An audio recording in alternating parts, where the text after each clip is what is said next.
we fixed it. Uh, Most excellent news I know. You'd think after so many months I'd get proficient in using this program, but evidently not.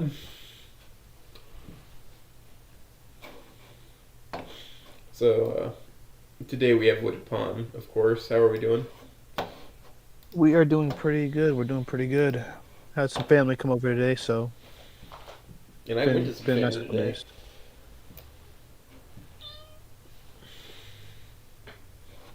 Oh yeah, my cat just squeaked for the audience to hear. Or Yeah. Anyway, Voidedpawn, do you want to tell us what you think is important for introducing yourself? uh, um, probably the most important thing. I am a Rosa enjoyer first and foremost, despite what my fix Despite the may lack tell of you. Rosafix. Despite the lack of Rosa fix, the thing is that there's already been so many good Rosa fix. There doesn't really feel like there needs to be another one. Well, there's always room for more of everything, really. Except Trish. Yeah, yeah. I mean, yeah. Fuck Trish, but True. There ain't no room Fuck for the no trigger. Trish.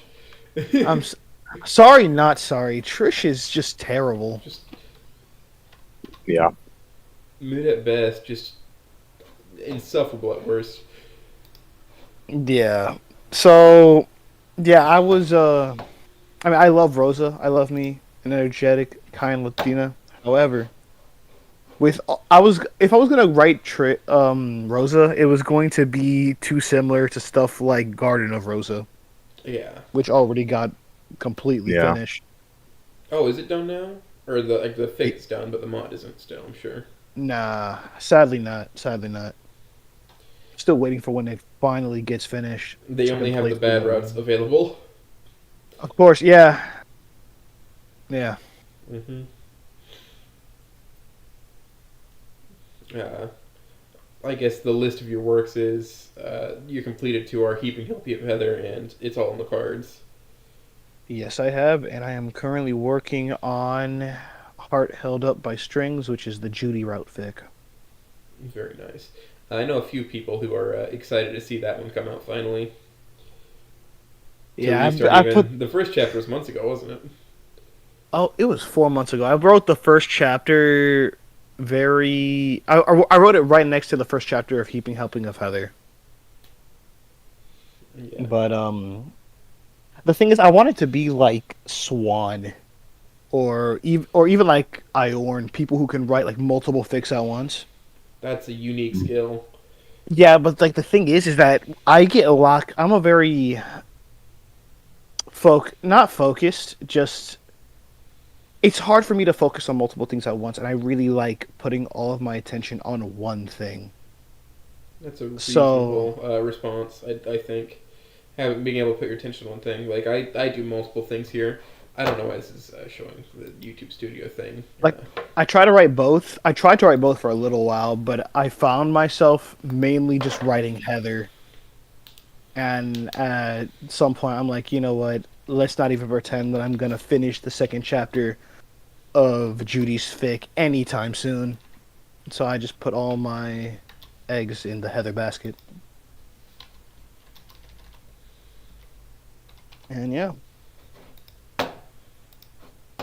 I mean, I think the Heaping Helping came out better for it, personally. Yeah, if I was split between those two, I definitely think the quality would have suffered as well. So I am glad that I decided to focus on one thing at a time. Yeah, it's probably the best thing you could decide. By the way, these always start out kind of slow, and then we'll hit our stride not too long, I think. Yeah, sorry if I sound a little nervous. It's just I haven't really done this before in any capacity. You So know, nearly nobody here has who's come on, so I'm not super like I'm not as anxious as I used to be doing these. Of course, it's just finding the right common ground to really explode off of is the most challenging part for me as a primary host. all right.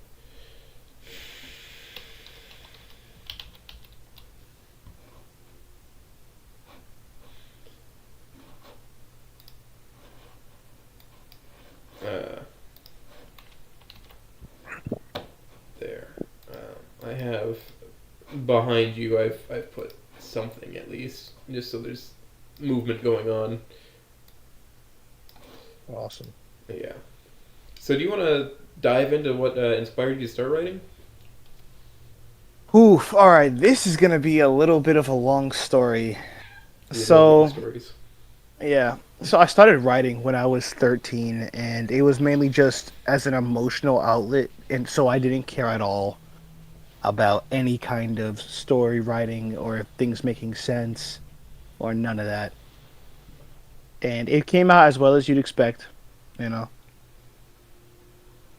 So what ended up happening was I stopped it after like chapter 3 because I kind of ran low on emotions because as you write with emotions only, eventually those start to run dry and then you're like, all right, yeah, I'm good. So I stopped for like 2 years. And then when I was around 16 ish, yeah, 16, 7, yeah, I think around 16. I got back into Pokemon Mystery Dungeon, which used to be my like favorite like game. Explorers of Sky or Explorers of Darkness? Explorers of Sky, although I mean I had Explorers of Darkness, but I really That wanted was Sky. Darkness was the only one I had, and it was great. I think Oh I yeah, still don't like get. it very much. To be fair, my scrub ass was never able to finish the campaign. I was always stuck in Dialga, man. I More of finished it time. multiple times with multiple characters, so maybe that's just a skill issue. Yeah, yeah. I never said I was a goated gamer back then. Now I am goated on the sticks. All right. You do fighting games? Sometimes. I guess the closest thing to a fighting game I played now is Brawlhalla. Before it was Smash Brothers, but I don't know, that kind of got stale after a while. I'm not much of like a even a beat 'em up or fighting game type of guy. I'd say I liked just having a sandbox to screw around in for a while, and I find that very relaxing for me. Yeah. Yeah, sandbox games are pretty good. Minecraft is always going to be a fun time. Yeah, Minecraft is But great. Every now and then I like to join the people, like having some of the people who are on the server here and play Minecraft with them. It's just a good, relaxing time. And that created the phrase of Oats Bomba blew up my fucking house. And I have a button that just yells it. So, obviously I have a mark of superiority or something. And just in the fact that I replaced the 44th President of the United States. oh man. All right, so back off. Yeah, my goodness, I can already see we're gonna get off topic so much. That happens. All right. So back on topic. I got back into Pokemon Mystery Dungeon, and I thought, hey, you know what? Let me try writing writing a original Mystery Dungeon story. And I did it for a while. However, after chapter 7, 44,000 words later, I was completely stuck and I ran out of motivation. Keep in mind the writing is still awful. It's slightly better than it was when I was 13, but not by much. So I gave up writing for like a year and a half. And I'm like, you know what, man? Maybe it's not for me. And that's okay. So then fast forward to where I'm. What am I? 19? Yeah, I'm 19. Or I guess I'm my age now, a couple months ago.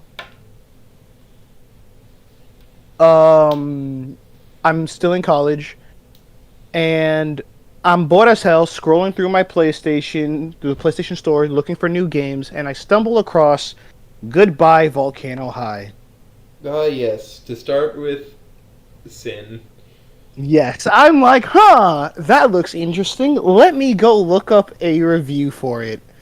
I looked things up about Goodbye Volcano High, and oh my god. It just says don't play it.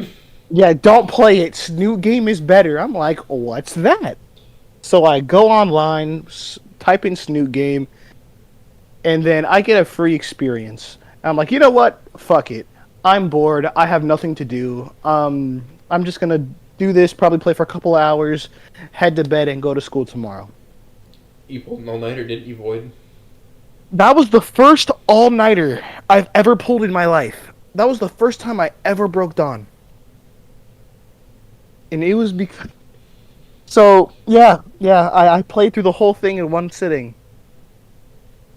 After like the 30-minute mark, I could not let go. It's amazing. Yeah, it Truly, pulled the me in. power of Dino All right. Mutants. So I played Snoop Game like within a month of its original release, because I came from a different hive mind that has to hate things with more knowledge, and so everybody just played it to shit on it more, and then nobody shit on it because it enthralled everybody. It's great. Yeah. It's a great experience, a wonderful experience, and there's like from then my favorite was Stella. Just I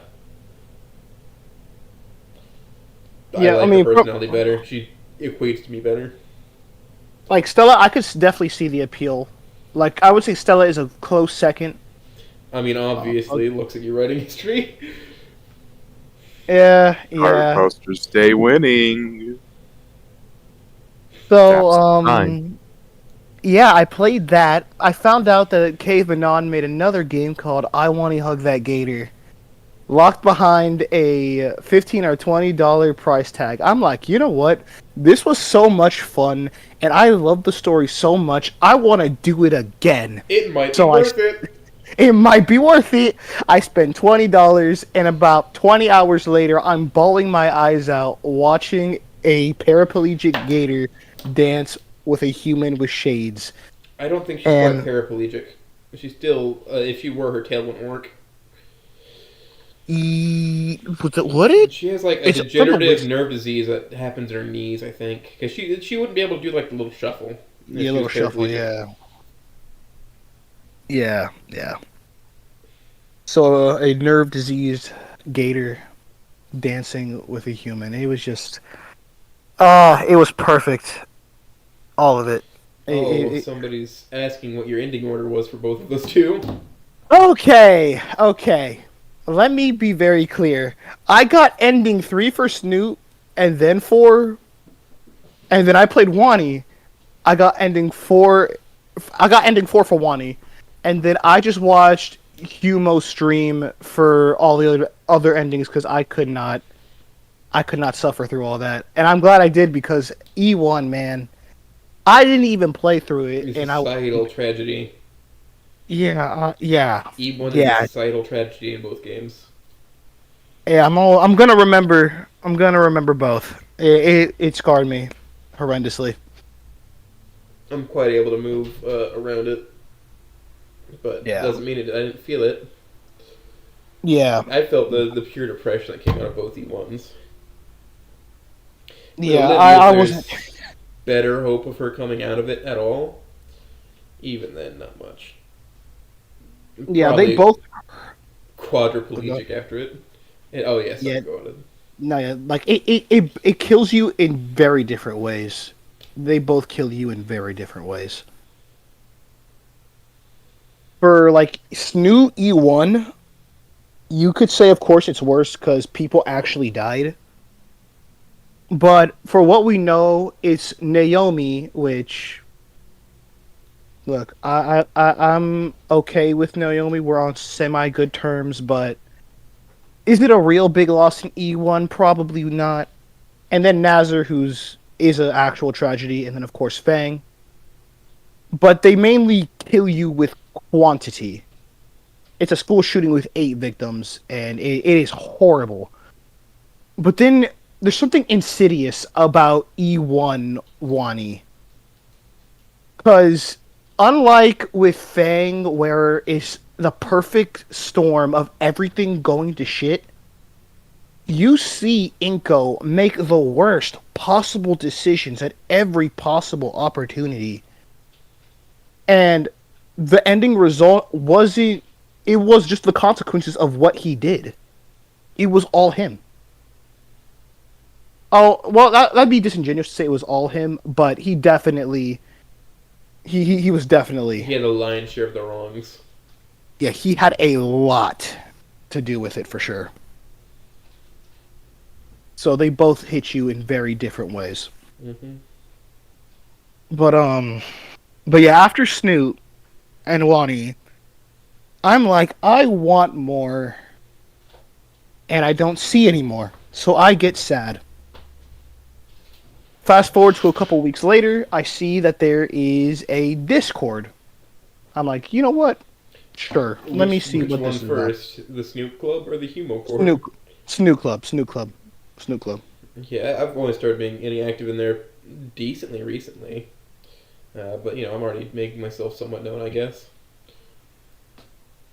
But yeah, so I went to Snoot Club, and I kind of chilled in the literature section, and then I started with all the greats, Inko noted, um, Broken Wings, None of the Chamber, which finally ended.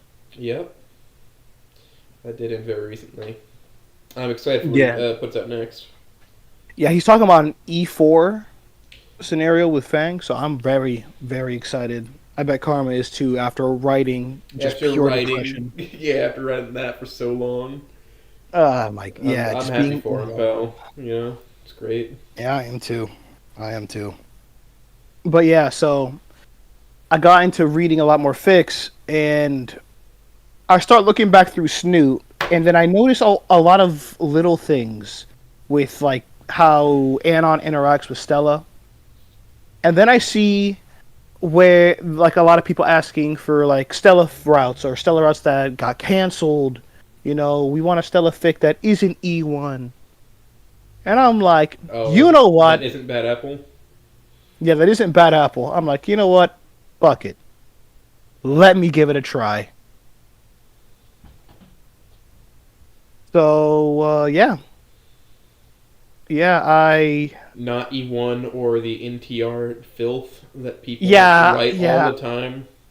Yeah, I see NTR all the time. Also, see, I got a question here. By the way, Pon, you wrote a cup. You have wrote couples. Could you ever do the opposite? Make all the wrong, but have fun with it? Make just true Ooh. enemies. Possibly. Possibly it'd be outside of my wheelhouse, but I definitely give it a try. Just making people hate each other. It'd be a tragedy probably. I'd have to. It'd have to have some sort of big conclusion because you can't just have people hate each other more and more and then it just fizzle out. That isn't really. I wouldn't think that'd be a very good conclusion, but probably. I will. I don't know. I'll see. I might do something like that with Hearts Held Up by Strings. I do got that. To be fair, that is going to be a lot more of a bittersweet fic. Yeah. But yeah. So I started writing chapter 1 around. When did I start writing that? It was Oh, June. It was around June, the end of June. I was on summer break. I didn't have any classes for the semester, so I was kind of just chilling. What were you So doing for summer? It was a treat. so I spent the entire summer writing, and to be honest, I didn't think it was going to be that great. Right? I thought it was maybe if I'm lucky, get like 100 people see it, and that'd be it. Here you are. And here I am, two yep. fics later, starting on the third, and I'm still trying to think to myself, how the hell did I get here? Why are you in front of a goose and the Master Chief? Yeah, why? Yeah, Why? what? How'd Why this am I a happen? Which is pawn sitting in a comfortable chair? Yeah. which is funny because my first fic I ever wrote or ever read was yours. It was all on the cards. Really? Yeah, I told Yeah, him, so hey, this here is you go, quite a full pal. Read circle this. moment. And now he reads more than I. Yeah, And now he now runs a I'm book Fic club. Rot Supreme, getting ready to start my own fic. So Oh, yeah, I mean, I what's have that mine one going to be about? started. So okay, you both are writing fics, right? Yeah, well, yes. I'm doing many things. Working on a mod, writing a fic. Fic is back burner. Working on like making the audiobook version of Bad Apple, the official version, apparently. Oh yeah, I have been seeing that as I look through your channel. Yeah.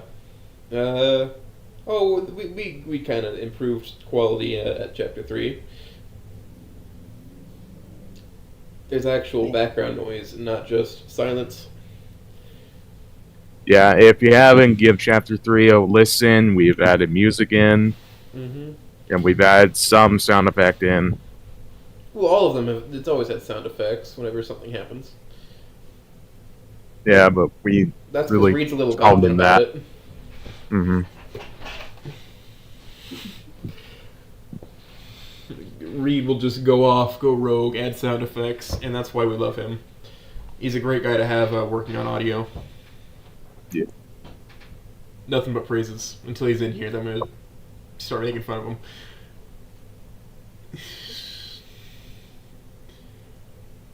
Now, you did do something interesting with cards. Making Suki Stella's father. Yeah, yeah. All right. I'm gonna say this. I'm not to be racist, but they look similar. You So didn't I'm know like, there you know was a what? difference between the Pachycephalosaurus and the Stegosaurus? No, I'm not a dinosaur guy. I'm sorry. Damn. Well, I am. I thought, You're unactivated in doing that. Thin Um, fucking I- ice. I thought he was a freaking stego, a lean stego with like a fucked up beak or a sharp beak or something. I mean, it's But fine. yeah. To be honest, the first couple of chapters, I was making a lot of different changes. Like for example, I originally had it so Stella had both her mom and dad there. They were alive and well. And Yeah. then, You just said that. I don't know. Mom. I And don't then know you what happened. elaborated that into a picture.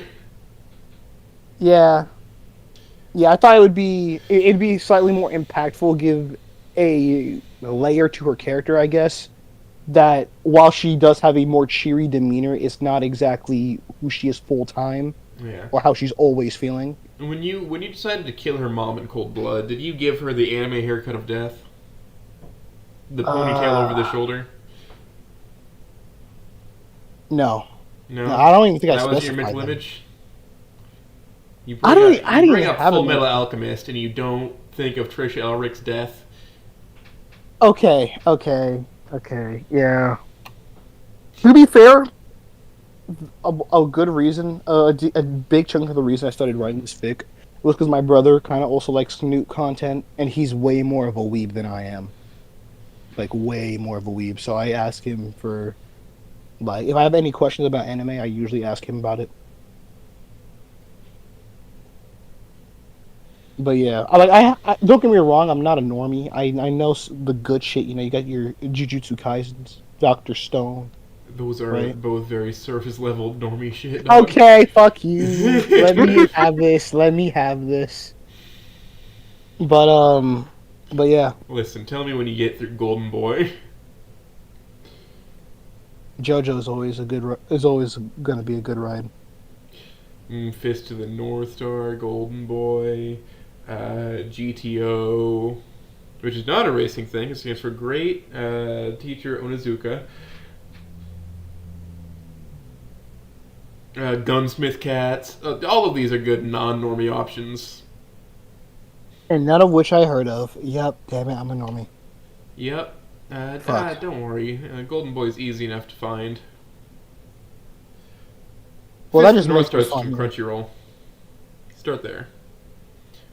That just makes it fun. A normie writing an anime fic. What is this? And you know, I didn't realize until now. Yeah, hey, So I you, can be you very wrote good well, at I suppose. I can be very good at faking, man. But yeah, back to Suki. So I am gonna be honest. While I was writing this fic, I realized that I had no idea what I was doing. When people started saying, "Oh, this fic is a good start. This is great," I started looking at those comments. I'm like, "How the fuck am I gonna redo this again? how am I going to do chapter 1 again? So I started looking through videos, right? You start And figuring then out how to there's one, write. yeah, there's stuff on how to write and then character studies. One of them was how to make people underestimate your like how to it was something about underestimating characters, right? And they in that video they talked about three characters, which was the Spot from Spider-Man, Across the Spider-Verse, Sans from Undertale, and then the main one I wanted to focus on was Mirage from Apex Legends. So, how much of Apex lore are you guys familiar with? Absolutely none. Okay, Not Apex. I know more of Titanfall lore. alrighty. I've played So, Titanfall. yeah, I have not, sadly. I have heard it's an amazing game. But so the thing about Mirage, or his actual name is Elliot. His mom is she has what's that? Alzheimer's, right? And and how do I explain this? Wow. She has Alzheimer's and she's forgetting her son less and less, but is remembering who Mirage is in the Apex games because it's kind of like a reality slash, not really a game show, but it's a competition, right? Where people can be personalities, which is why Mirage tries to be as flamboyant and out there as possible. At first glance, he looks like a dick, right? Trying to be prideful, annoying, trying to be funny. But when you realize the reason he's doing it is so his mom doesn't forget him, I mean, that completely changes his character. It's not what he's doing, it's why he's doing it. So I Like, had a similar idea for Suki. bleeding heart type of deal for Mirage, but yeah, where he's using his oddities to camouflage for Stella. Yeah, where he would be the center of attention, so Stella wouldn't be. Something any good father would do in that position. I like to think. Yeah, like I thought about what kind of father I wanted Jim to be, but the more I think about it, the thing is, when you're a parent, and I'm going to say this as somebody who has no idea about kids, when you're a parent, the two most important things is being tough and being loving. And when you have two parents, usually one of them conforms to one of those types. Usually, your mom is a lot more loving than your dad, who's more tough and will give you practical knowledge. You need both to be a good individual. All tough and no love, you get into a complex. You become starved of love. All love and no tough, you become a spoiled brat. Now, the thing that I see single parents struggle with is that they have to be both because there is no other partner to pick up the slack. So I didn't want him to be a tough bastard like Ripley, who is well-meaning but has a hard time showing it, because that wouldn't result in somebody like Stella, if that makes sense.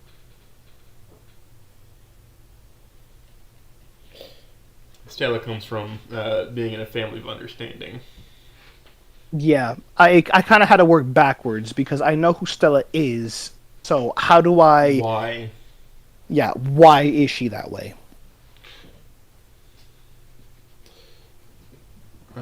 Was it Lobachevsky? No, it was Jim.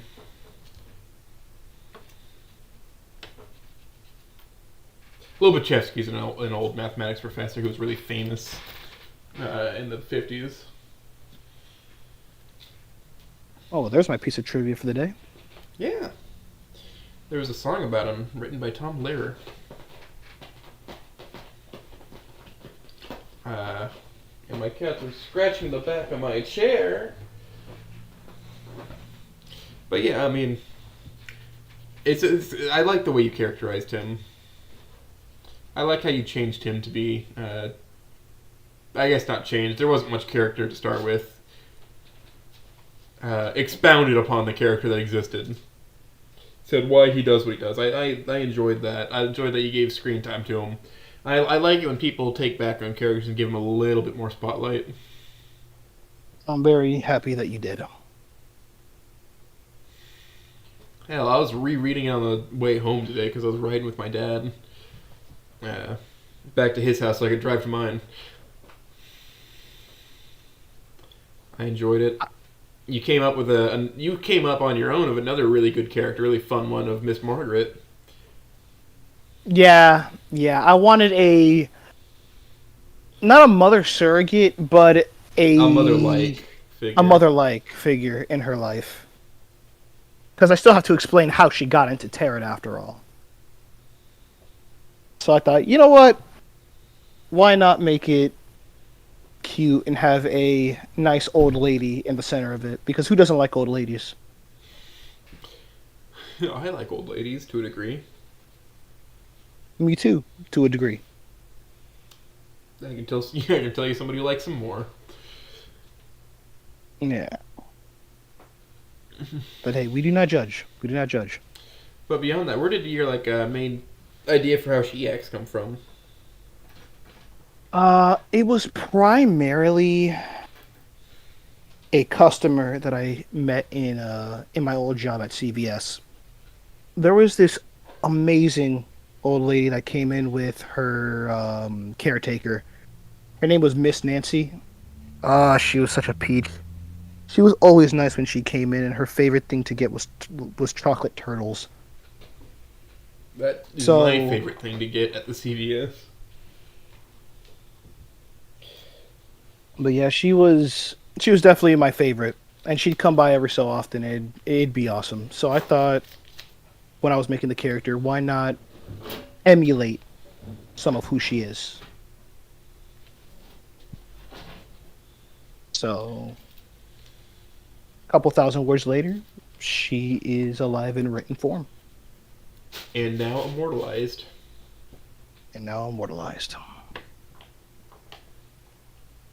You've given this old lady more power. Congratulations. You know, some people commit genocide and go on huge quests for immortality. Yeah.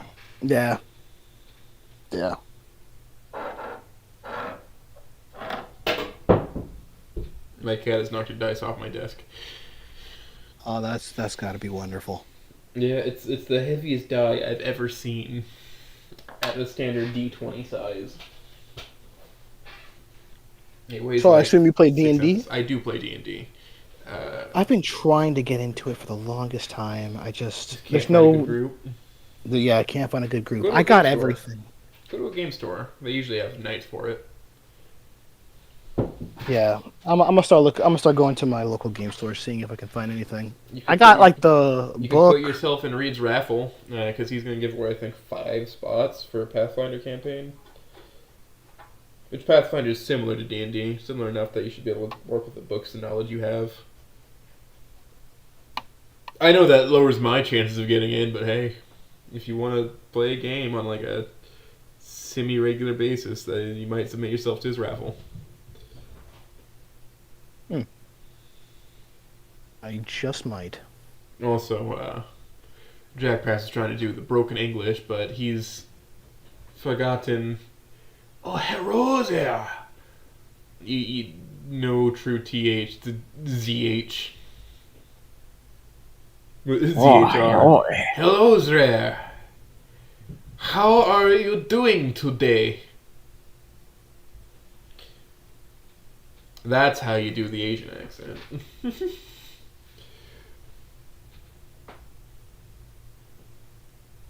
Boku something or rather Daisuke.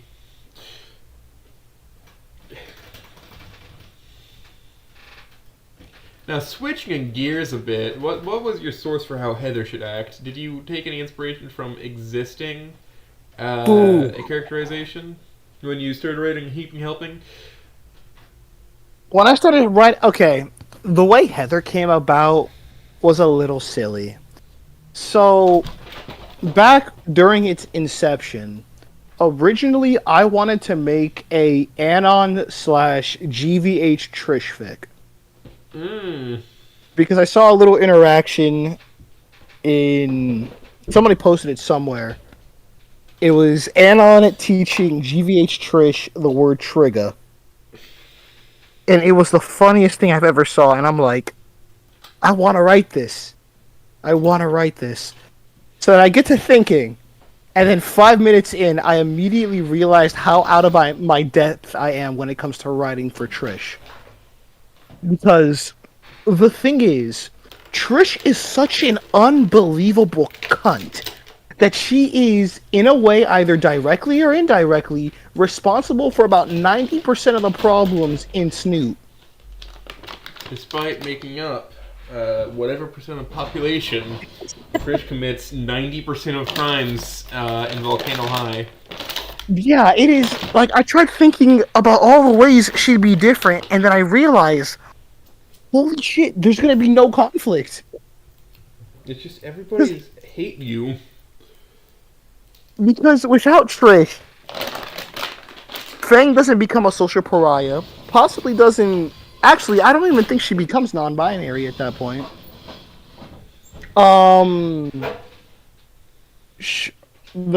Fang's relationship with her brother is still going to be rough, but not anywhere near as rough as it is now. Well, yeah, because that was caused by the chasm. Yep. But Trish definitely made things worse with how she kind of antagonized Nazar to his sister. Then there's going to be no doxing. There's going to be no friction because GVH Trish was going to be a adorable little bean. If you want GVH Stella, it's GVH Trish. Is what they've said. Yeah, it was bad, man. Because GVH Trish acts more like Snoot Stella. Yeah. It was gonna be a fun romp, and I'm like, yeah, no, there's no way I'm gonna be able to do this. So then I see a picture of Heather sitting with Anon, cross-eyed, fishing. A Crocan. Acrocan. Yep. I say Acrocan because I'm a degenerate. That's how I go with Art of Logic and just say Acro. I see this incredibly tall, adorable, cross-eyed Acro fishing with a human, and I'm like, I got it. This is gonna be Trish 2.0. We got it. Except no. Except no. Not Trish. Never. Not an ounce like either version. No. Yeah. It completely shifted. But yeah. So I started writing, and then I thought of the kindest country girl I could make up in my head. Probably somewhere I saw in a movie. And I just started from there. Not stupid. Yeah, not stupid, just innocent. And Farian would agree with you on that characterization, so congratulations, you've stumbled into the puppet game territory. Yeah. So, I kind of just started from there. And it kind of... that's kind of... It was just it. Just Anon being overwhelmed with kindness. And him trying to figure out what the hell he's going to do. Just... He realizes he likes this girl. He likes the simplicity. Yeah, just someone who's kind. Just, damn. Yeah. Yeah, it was... what a little bit of basic kindness can do. A little kindness goes a long way. A little kindness goes a long way.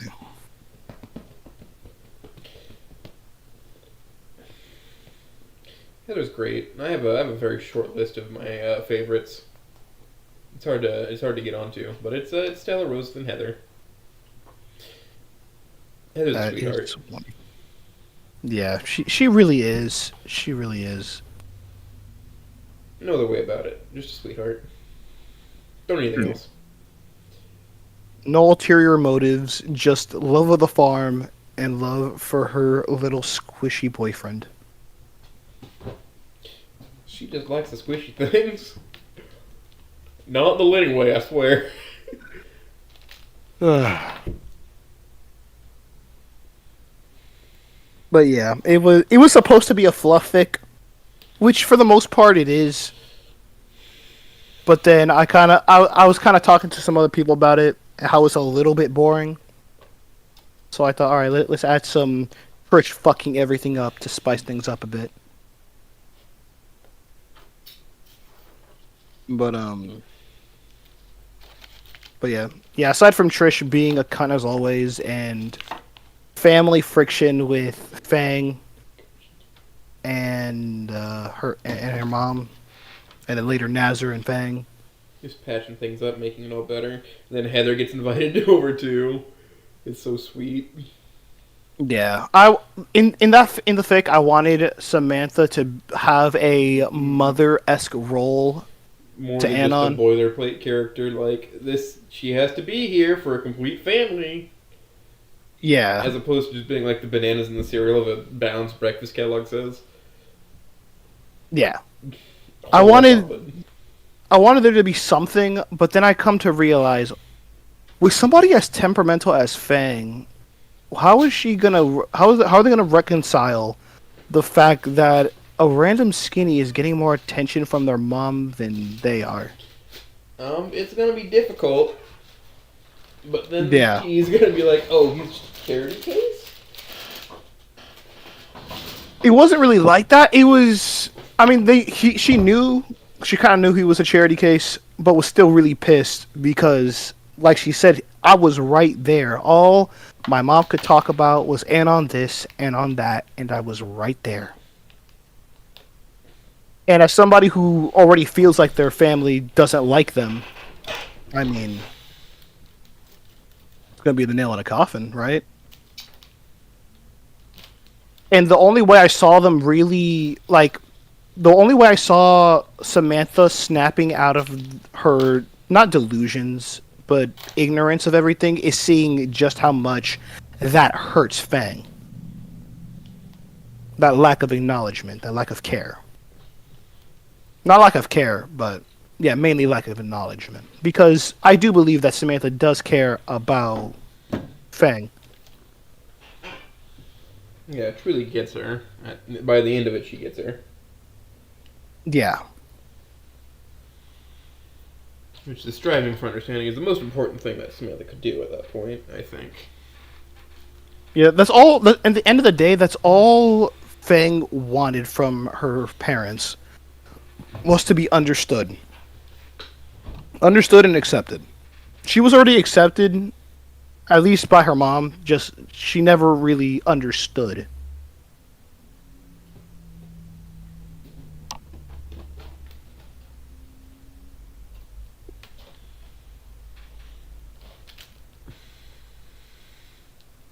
Ripley never.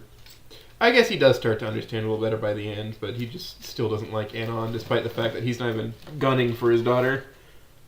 Yeah, He's to be just fair, unsure. yeah, I mean, I'd be unsure too if some random guy comes through my door Who the hell and is my this? wife and daughter are all over him. He's a good guy. Yeah, I'd still feel some kind. I'd already tell Rip was gonna feel some kind of way, and then I just realized I made the exact same problem for Nazar. Mm-hmm. How would Nazar, who's tried, well, it was so much worse too, because how would Nazar, who has tried countless times to mend things with his sister, how would he feel if some random guy he talked to once pulls up and has the brother-sister relationship that he always wanted? They're probably pretty fucking slighted. Oh yeah, yeah. He fucking lost it, dude. He lost it. Rightfully so. I would say, because as bad as he was at it, he really was trying to make things better. And Trish turning his sister against him, definitely didn't help things. So it was just why did it have to be you? After all the things I did, why was it so easy for you? It should have been me, he thinks. Yeah, it should have been me. It hasn't been the same since I fell into that hole. Never been the same. But yeah, I wasn't like thinking too much into like conflict with Heather. It was mainly just fluff. Just what is the fluffiest thing I can do here? Right, fluff like the bear does. Yeah, I wanted to tap into my inner bear when writing Heather. Oh, I mean, like, bears are cool. Oh yeah, no, that's who I'm referencing. I've read his fics. Fantastic guy. Yeah, I've read his fics. They're so cozy, man. They are so cozy. I really enjoyed reading that while I was free for it. It's great. Yeah, Sweet Memories is also really good. Yeah, damn right. Yummy fluff. Damn straight. Yeah. I've helped him create lore for stegobiology because I told him about something cool that is speculated upon that they could do. What's that? So if they got excited for whatever reason, they had a lot of extra blood vessels inside their plates, inside the keratin layers, outside of the bone, we found out. And so whenever a lot of blood got pumped into them, they'd create a pattern based on where the blood is, the density of blood. It'd make like a sunburst pattern. Oh man, I wish I knew that. That would have been so cool to add in all the cards. Fuck! You can go back and edit it. Well, Don't do that it. brings me to a question. I know you said you're not completely happy with this on the cards. Have you thought about maybe doing a rewrite? Possibly in the very far future. After I finish Judy, I want to try again on my Pokemon Mystery Dungeon fic. Yeah. So I'm gonna rewrite that first, or at least attempt to. Just jot down in your notes this little behavior. Yeah, no, I'm keeping that one in the vault for sure. Yeah.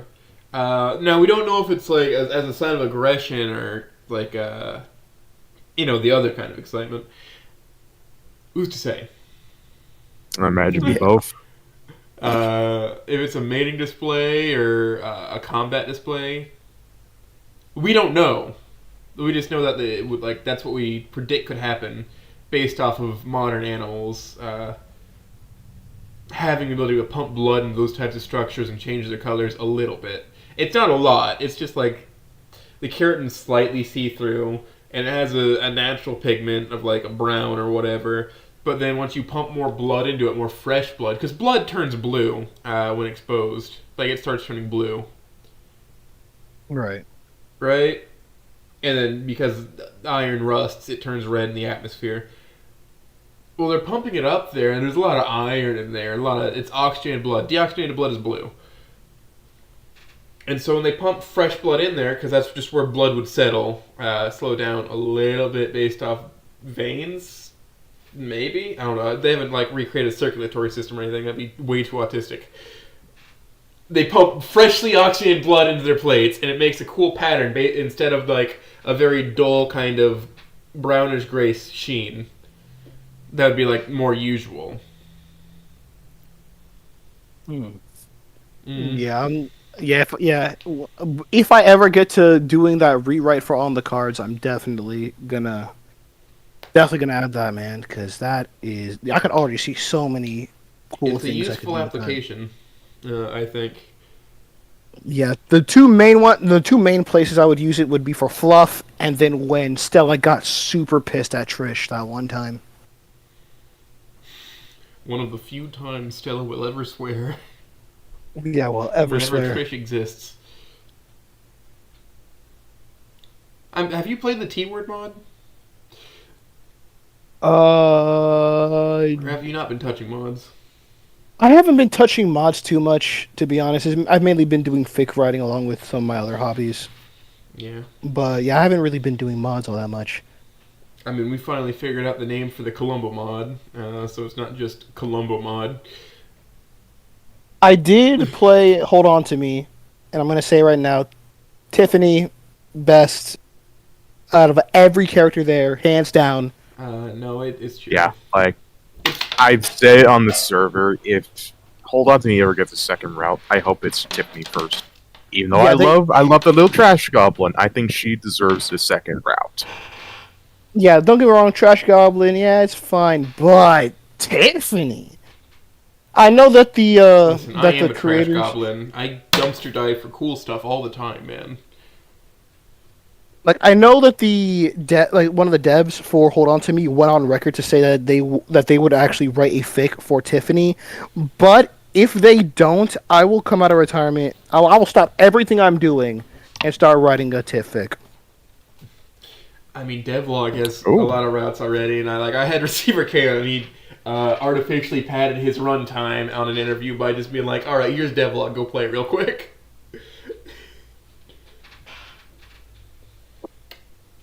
I enjoyed Devlog. I've played Hold On to Me as well, just on my own time. Yeah, I still gotta. I haven't touched Devlog just yet. I have been like It's seeing. pretty good. It's I've pretty been. good. Just watch Receiver K's interview if you want to see what it's about. It's at I the probably end. will after this. Last 2 hours. He's a But very yeah. competent writer, and I'm, you know what? I'm glad Receiver, that, hell yeah. yeah, I'm glad that like he's, one of my boys. It's great. Damn, yeah. Receiver is definitely like I see Receiver in Arlock on like the same tier, the same pinnacle. I haven't want heard to of kiss it yet. that snoot was. Oh, Arlock, that man I is a got told beast. he'd probably come on. I mean, I can't speak for the guy because I don't really know him like that. I've seen him in passing, but yeah, I do know that he has done interviews with Humo, so maybe. I mean, yeah, it's just like everybody says he probably would. Swanfather strong-armed himself onto my schedule. Yeah, Uh, sounds like Swan, man. that's about the fourth person who's done that. Oh man.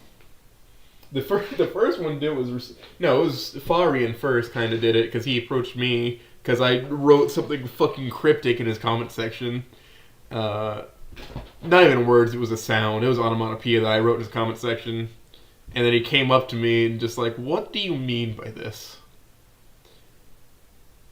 Damn. And we had that beautiful moment of realization of who each of us were. It's great. It's a great thing. And then Yeah. Receiver K's been in the server since I started the server, just kind of hanging out because we both like Columbo. He wasn't even here related to his fic at first. Like, why haven't I been interviewed yet? Just upset about it. And there's Swan Father, and then there's somebody else. Somebody else throwing themselves in.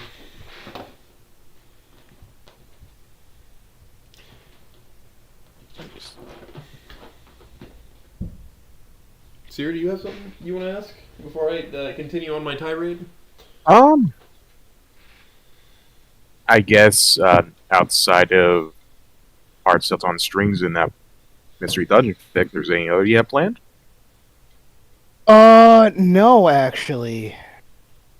I have no idea where I want things to go. Since I'm gonna be honest, I really only planned for there to be 3 fics, and then I was gonna kind of just like slowly die out of the Snoot community because I wouldn't really be writing like that anymore. If that's your plan, be careful because you might get recruited to write for things. Yeah, I already have. Yeah, I'm failing at that miserably, just like Anon trying to be alone. I'm already. Just like Farian. Yep. Talos gave me the invitation for writing E1 esque things, and I'm like, you know what? I've never wrote that before. Let me give it a shot. I'm trying to expand my horizons in writing. Embrace the suffering. Embrace the rope fic. Oh yeah, let me tell you, I'm like All right, I want to tell you something about All in the Cards. So you know how Trish got her redemption and everybody was happy at the end? Was that not That- the original plan? That was not the original plan. So the OG plan, right, was for Trish to just get worse. And just keep getting worse over time, keep fucking with everybody, and eventually it would come to a situation where Naomi is completely cut off from everybody because no one wants to trust her again. Trish is pretty much public enemy number one in everybody's eyes. Fang is pretty much giving up completely on being in the band. Reed is smoking himself in a wherever he lives. Is just smoking until he overdoses. It was gonna be bad. It was gonna be bad. The E2 experience.tm. Yeah, and then I thought about it because the thing is, I was thinking about where it should go right at the end of chapter 11. Because that was going to be the divergence point. Either Trish was going to start learning from her mistakes, or she was going to pass the point of no return. So I had to make a decision there. I think you chose correctly, more or less, because I think that would have destroyed the tone of the rest of the fic. Yeah, Yeah, yeah. like that would be a rug pull death. and all rug pulls right there. Yeah. In hindsight, You set that up from the beginning if you want to do something like that. Yeah. Yeah, I mean, Trish was already not the greatest, and I thought we already have that, don't we? As much I know it's unlikely, but Trish can change if she loses everything. We've seen it in E3. She stops when she loses everything. She only truly changes when her world crumbles around her. Some people need to be broken down to be built up in the first place anyway. I also have seen people say that I've been too hard with how I did Trish's redemption. No. No. I'm sorry. I'm sorry. If you think I went too hard, please let me remind you. Dog. Let me remind you. This is the same person that beat people with crowbars so regularly that when their friends are told about it, they treat it like a common occurrence. I'm just saying, deserved. Yeah. Deserved and necessary. She doesn't deserve any redemption, but it would, like, it not giving it to her would definitely change the tone of the fic. Because this is, like, All in the Cards is a very happy fic, I think. Very fluff-filled, enjoyable. Yeah, and I also had to think about Naomi's future as well. Some guy named Jolly saying not hard enough, by the way. Yeah, I kind of agree with you, man. Things were, oof. It should have hit her in the head with a hammer. Look, all I'm saying is, I had for the darker route, Naomi was gonna lose it and just. It was gonna be bad, man. It was gonna be bad. She would have beat her with a crowbar and then drugged her with Carfay, making her a drug addict. Before Naomi moves away to China to run away from the law. It was. Yeah, it was dumb. In your version of events, are there a lot of parasaurs in China? Not really. I just thought that Naomi was at least of Chinese descent. Or at least that's like the closest thing I could see her being. Super smart, and she designed her dress and the way she designed the gymnasium for prom. Either that or I'm being very, very, very culturally insensitive. Which, sorry. That would be in character for Naomi to be culturally insensitive. That was the joke. Yeah. That was the joke came on planned. Was Naomi was a culturally insensitive white girl. Where do our earrings hang on to? They don't have external ears like mammals do. They have ear holes. I think they clip it on the edges of their scales. That doesn't. It was very painful, but I could see it happening that way. That's the only. All right, so grab the skin right in front of your ear and just pretend clipping something to that.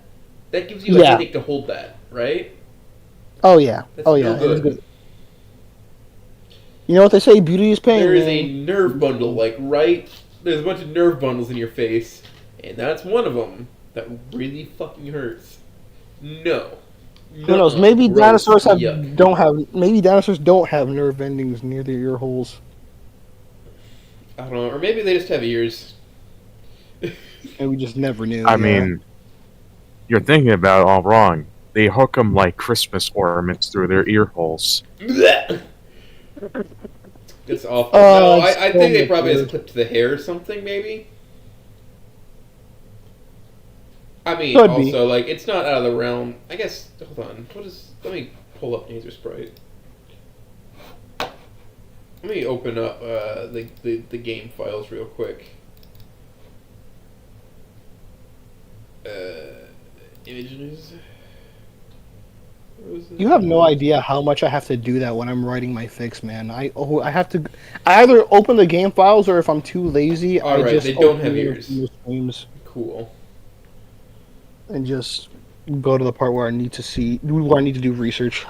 But also, have you ever seen? I guess, I don't know. It makes me uncomfortable the fact that she can have earrings. Yeah, that is. Well, damn. It makes me incredibly uncomfortable, unless it's hooking to her hair. I think that ruined my day. You're welcome. Awesome. Congratulations. Shall I throw Estelle on the screen? Please. I need goodness right about now. Alright, I have... well, I do have Estelle on the screen on it wrapped in a little cocoon, actually. But there's the shock sprite. With the shirt... That's the good stuff right there. That's good stuff. Yeah. That's the good stuff. I think there's very little chance that my family's watching by this point. I think we've probably lost him. So anyway, this sprite is better designed than the regular sprite because it actually gives legs to the shorts. It's more... Yeah, let me grab the other one, actually. Hold on. So, like, hold on, let's grab this, shrink her down a little bit. If we look at these sprites here, she really doesn't have much for the legs on the jorts. And also, there's an error on the shock sprite. One of the sleeve is missing its stripe. Well, hold on, no, this shirt didn't have stripes. The regular shock sprite. Stella. Oh yeah. The right sleeve toward the back does have the stripes, but the left one doesn't. Yeah, and there's the other one, but then that one does have the stripes. It's just because they covered over the existing one, they didn't think anybody would pay attention. They said good enough and it made it past. To be fair, I'm pretty sure nobody would really pay attention to that unless they're really staring at the screen. Or you're me, and this is just like, this is like Jesus to you. Yeah, that is true too. Yeah. Well, not quite like that, but you know. My love for Jesus, I think, is stronger than my love for dino women. I think it's safe to say. I have a shirt that's actually, like, it has the Adidas logo on it. It just says, addicted to Jesus. Oh, Pink shirt with purple text. Amen. That goes so hard. That goes hard. That was my workout shirt. So there's, like, panhandlers who somehow got a hold of, like, a shirt printer. Or something of the sort. And they were like, $5 t-shirts!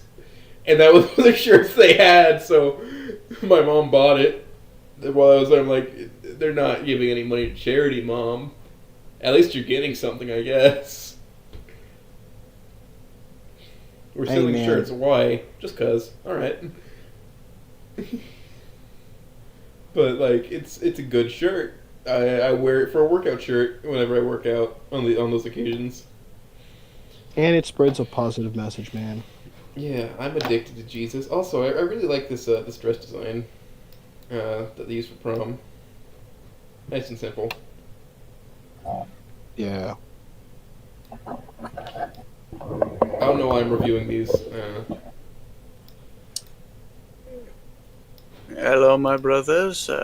Joining in to see how everything's going. Oh, my Greetings, good sir. Mr. Mayor. So I'm just making sure. The interview. I don't know how far we've gotten into the interview, but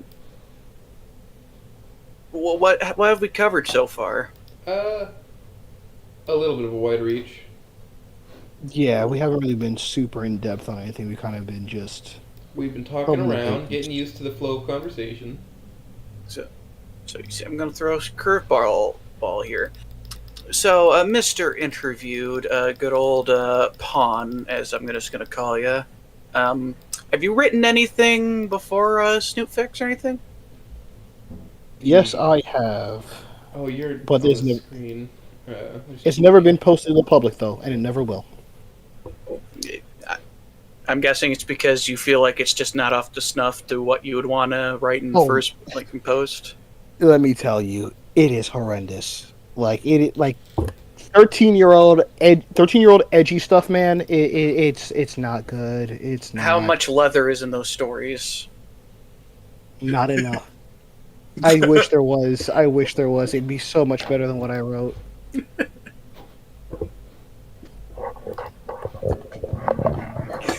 Truly, yeah.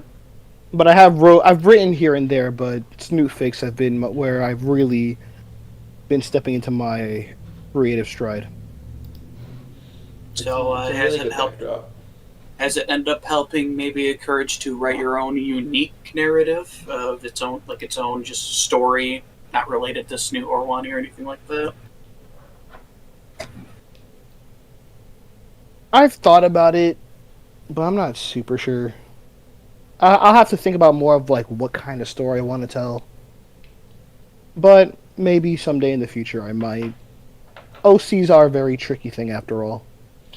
At that point, they're not even OC. I mean, you could basically just keep doing what you've been doing and write fluff stories, just with original characters. I could. You could sell that to all sorts of 40-year-old moms.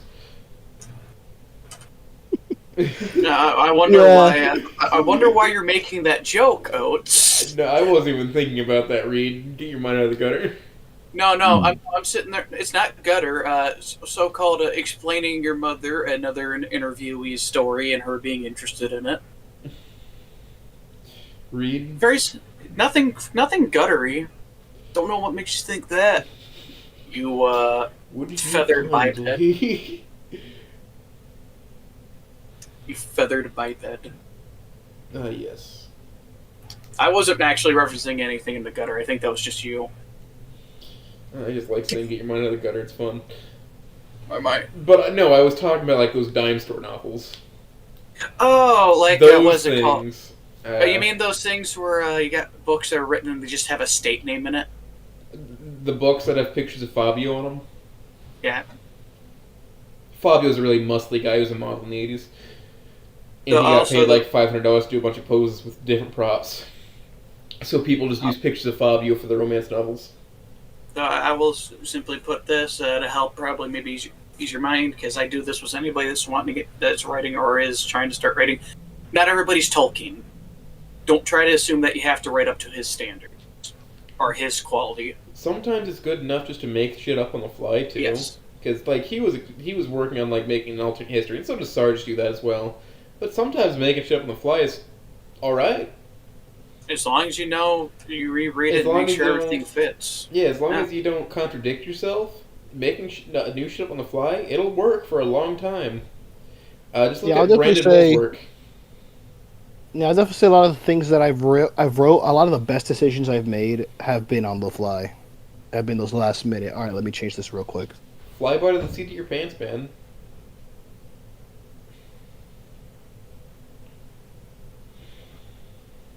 But though, And figure out a good concept and then just start moving.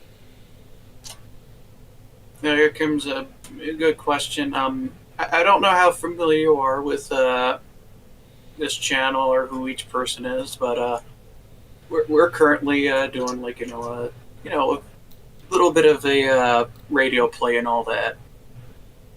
A little fun on there. Uh, would you ever like at one point to have any of your stories have maybe somebody read it off live ever? I'd love to. I mean, I That do it. that I would do it, and I do it to the same quality as Bad Apple.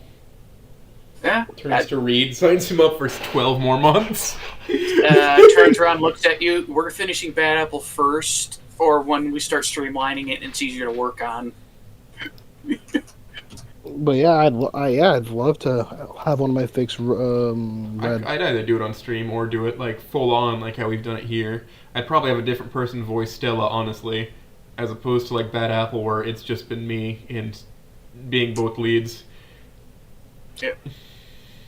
I feel so schizophrenic at the end of a recording session, Pawn. Let me tell you, man. Let me tell you, talking to yourself is not a bad thing. I do it. I literally do it all the time when I'm writing. But talking to yourself in different voices, I guess Sarge does it. To me, especially recording it feels schizophrenic at the end of the day. So, here comes. So I'm guessing, Sierra, you've covered all your footnotes you wanted to do yet, have you? He is not. I am done. I'm just waiting for when we move to that section. I mean, how much has the gaffing been going for? About an hour. Hour. You think- I'll give it another. You want to give it 2 hours before you get into your interview stuff? That's usually what we do. Reed, did you Gotcha. step in to be a Tard Wrangler because V8 couldn't make it? I don't know. I just wanted to move into different chats, and I was like, you know what? I'll be on a stream. Yeah, it got full in there, didn't it?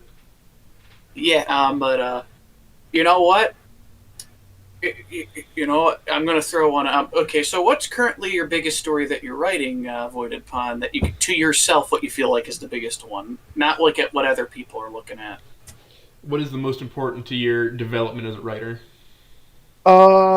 It's gonna be what I'm gonna write after I'm done with Hearts Held Up by Strings. Okay, so I'm gonna give you a hypothetical into something you need to think, because I need to remember to ask people this.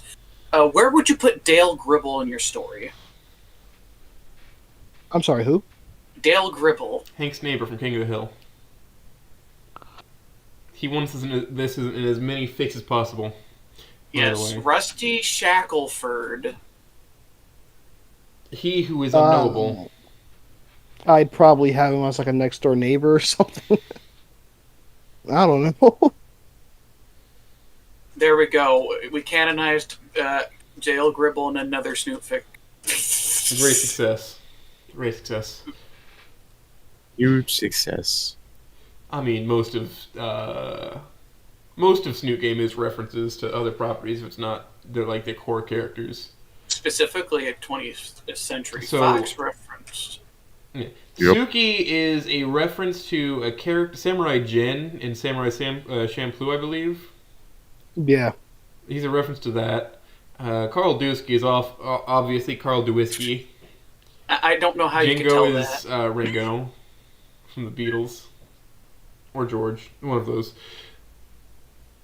Spears is a reference, of course, to Primal. I feel like there needs to be like more teachers that people use commonly. You got Burnsworth, Fernsworth is Futurama. which is Futurama, right? Which means that there should be an equivalent to Homer somewhere in the Snoopverse. To shreds, you say? Well, obviously, he works at a nuclear power plant. My cats are playing with my blinds. Worry me. not. Be not afraid. Only a worrisome. Oh, it would be great to have Worrisome get in here. One day we'll have that Oklahoma boy there in here. Worrisome interview. Oh, you know what? Hey, Voidedpawn, are you into Transformers at all? I wasn't super excited about Transformers until I watched Transformers 1. I've always been high on Transformers. Like, I liked it as a kid, and then I stopped watching the movies. So, And then I saw... Go ahead. So here comes the next question. Would you ever want to write a snoot fic that involved Transformers? If I ever write I've already decided. If I ever write something about Transformers, I would be rewriting Transformers 1.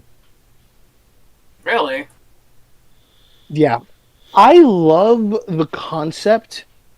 It's just, there's a lot of room for improvement that I saw with the movie. Okay.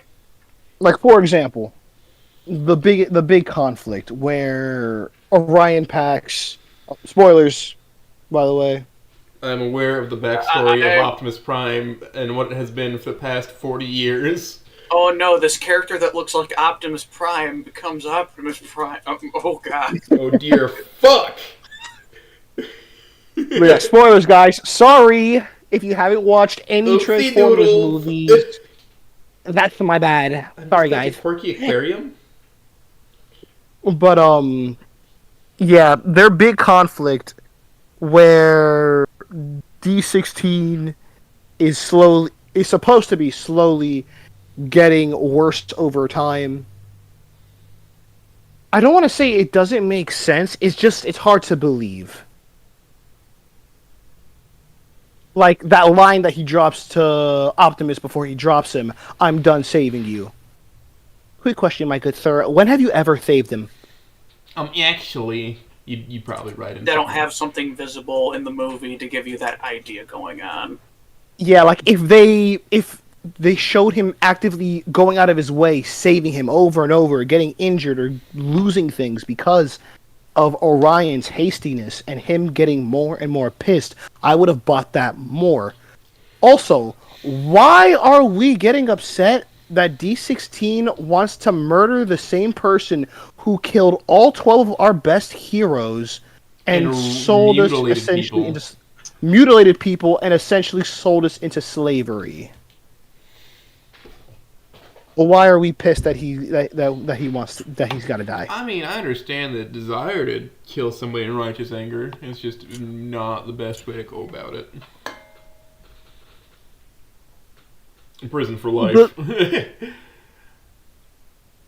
No, like it's a difficult thing to master, and it makes less sense because they are technically machine life forms, so we don't see them the same way we see biological life. Yeah, but like even if you want to say that, like there is no argument you could use for Orion as to why he would jump in front of a gun for Sentinel. Like it felt a little forced.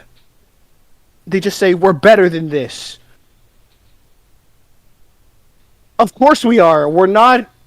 We don't mutilate people. We don't sell out our entire. We didn't sell out our entire race. Of course we're better than this. What? No, the Decepticons are not. You took management.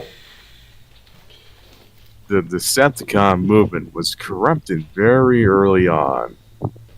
Like you can there's a really easy way to, right? If you make Sentinel sympathetic, I know it's really hard, but make him broken up, make him a coward. A coward that deeply regrets what he's done, but he ultimately believes that what he's doing is for the good of his people. Because in the actual movie, that's just the surface lie for what he really wants, which is more power. It's always about power and money. God, like do it be about money. Or you do the align continuity and simply make him the latest prime. Simple. That too. That too. Like, you say this shit's been going on for centuries. He's just delayed his prime. By the way, have a Rosa. That's gotta be one of the very few tricky things to write for Transformers, and it could be just related to the fact of how much of an IP it does exist with, and that there's so much story that kind of fights itself. It does. It bites itself in the ass as well. Yeah. There's Transformers is nearly 50 years old. Yes, and with multiple variations. The last giant one being the Michael Bay line for the most of the West. So yeah. Yeah, for the longest time it's been Michael Bay and what Wycombe Past. he turned into past prime. The Rosa newer on my Western side. guys. Now my life's complete. Are you a Rosa poster? He is in Are fact you a the Rosa poster. I'm not a poster, but I am a very big fan. So, is it because you already had a Latino girlfriend at one point, like a lot of guys Me, that know? a girlfriend? No. No. No. No. Nah. Sadly not. Yeah, no, because some of the people I know that are really big fans of Rosa is because they've already dated a Latina. And No, that's the apparently- dream. yeah. You'll get there one day, pal. I He's think helping everybody. me. I think a lot of people have that hope. It's just putting the effort in. Yeah, you gotta make yourself presentable to them. Be Not able to be even. presentable for their families. It's also just talking like a normal person. It's just It's flat a out very be like, difficult hey, thing for us internet dwellers. No, I just need to go to the game store in the town over. I need to go there for a game night, but when they do game nights is when I'm doing these. I'm sure Yeah, I'd be yeah. forgiven for skipping one, but I've already scheduled a few, so here we sit. And I'm happy for it. Oh, go on! Keep talking. Keep talking. Keep talking. This is You know for what, you. Voided Pawn? So where's the? Did you just pick Voided Pawn because it's just a cool word? Pretty much, yeah. It was originally a Roblox username I made for myself when I was really young. Oh, are you saying that you're like a 2008 Roblox player? Yep. Oh my! Yep. So do you remember the fucking World War II shooter game that was third person, and that it was related to where your mouse cursor was is where you shot? Oh my goodness. Nah, I remember, man. Those were the days. I never, I was into Roblox for like 2 months. Remember just making multiple accounts because you forgot your fucking password? And you didn't. I still do it all the every time I want to get back into Roblox a couple months later, I have to make a new account. I I got think it. you have to use an email now. I remember when you didn't need to use an email. Yeah. Back then, I mean, I was like 4, so I didn't know what an email was. But this was before basically you being forced to have it. Yeah. Like, I Those mean, are when I Snoop Guru like. doesn't need it. You don't need an email for Snoop Guru. well, it's because it's related to Gmail Plus. For a while, a lot of places ended up going into being forced to have Gmail Mm-hmm. or an email address or a Google account. It's the reason why in YouTube you're forced to have one because the original YouTube accounts didn't require it. Yeah, it was just whatever. And they made a Google Plus account, and they're like, that's stupid. Well, regular email. And now you can attach multiple emails to one account with just one person owning it. But also make security risk. I mean, Yeah. I had to very manually input your email in so you could be a second manager person if I needed help. Yeah. Sadly, I can only offer so much help. I mean, you were able to do the schedule for me. I can't get you a blue helmet, sadly. What? A blue helmet? Blue helmet. The UN? Blueberries? Triggered? What? Nah, man. You know, the special helmet. Oh, the soft one? Yeah, I know. We gotta protect your soft skull. Yeah, no, you could probably spin pottery out of my skull.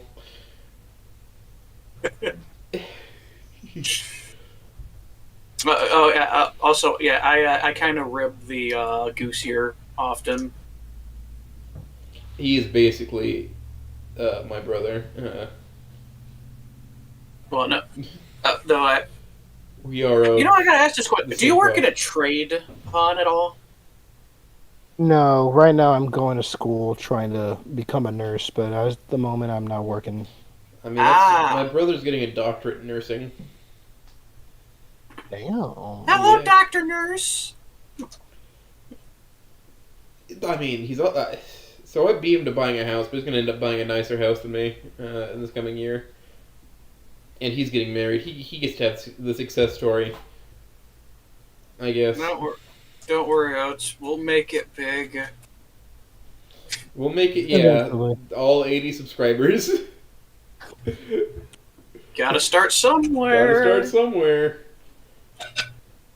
Nah, we're doing this mostly just for the shits and giggles. Yeah, mostly.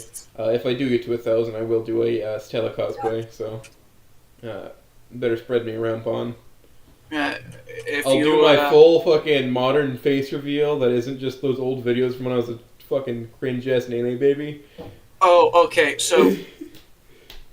That's cheesy night stuff. That's separate lore, only if Voidedpawn's into it.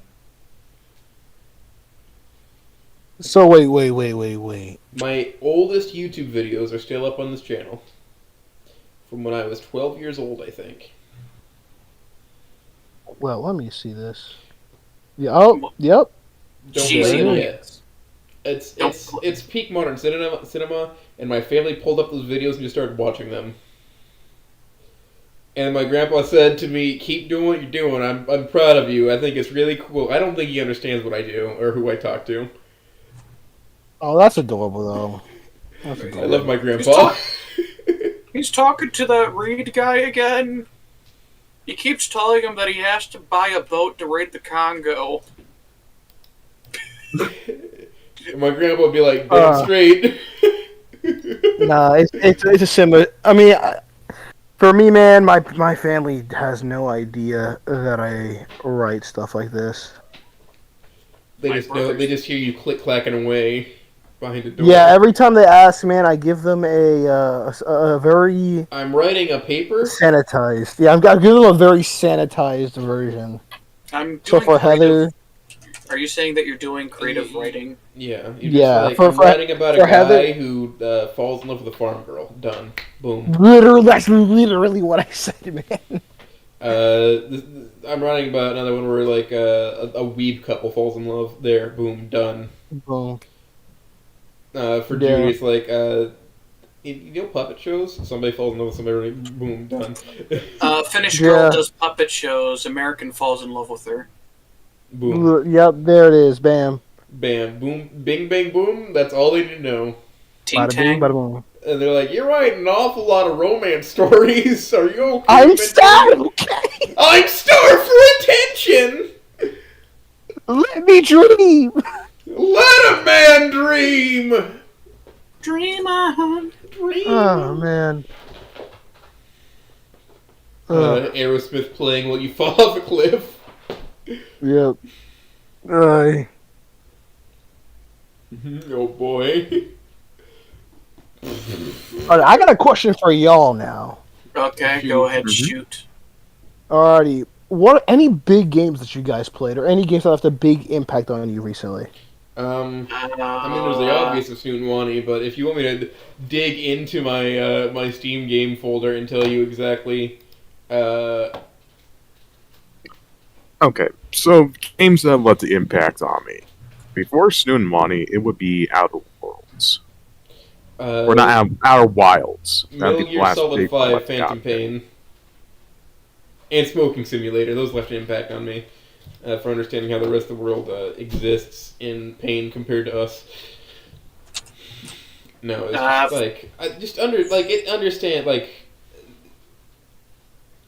MGS5 is a good protest for the anti-war movement. It's an anti-war game that uses war as a device to say why war is a bad thing. But it's also written by Kojima, so it has a really hard time getting its actual point across sometimes. Reed, if you pay attention, they are quite easy to I comprehend. do. I have find. played every fucking Metal Gear Solid game. Maybe I'm just in tune with Kojima. You ever think about that? That's crazy. He's saying skill issue? Motherfucker, I know what Kojima's message is. Some of the shit he does say is completely stupid, though, especially on the nuclear stuff, because it comes from a very skewed position in Japan. Well, I mean, you can understand why Japan would have that vision of it. It was more about waste disposal and all that shit, which doesn't even really have a problem anymore. But that's just me with Kojima. If you're asking me for a game that's changed my mind on things, media doesn't have a tendency to move me as much as what I would like to think. A lot of the time, it's actual stories of history that will affect me more than anything else. People doing things that seem fucking impossible, unlike in a story where you have to make it sound reasonable. Like, Yeah, that makes fucking, sense. for me, it's like when I read up a story, like, simply of, like, the Battle of fucking Verdun, where sons and fathers are dying en masse type shit, and it's like I sit and right now I'm on a fucking computer. I can go grab something to eat like it's nothing. I don't have to worry about a bullet or artillery hitting my head. We live in a society of excess in the United States. But it makes me realize how fucking thankful I am for where I'm at. That I'm not going to sit there and take it for granted and think that my life is fucking shit. My life is pretty charmed, if I'm being honest. I get to do this for fun on the weekends. I can talk to you, Voidedpawn. I can talk to Oates. And I can talk to Sierra. Yeah. Oh, shit, And I get to fucking be here? Yeah, we in get to seconds. exist. We get to not be shot for pretending to be Well, a no, shrimp and a goose. It's also just in the matter of seconds. Like that. That's why I don't take shit for granted. And that's why that's where I find where I get changed and I move. Is when I look at reality and what we have.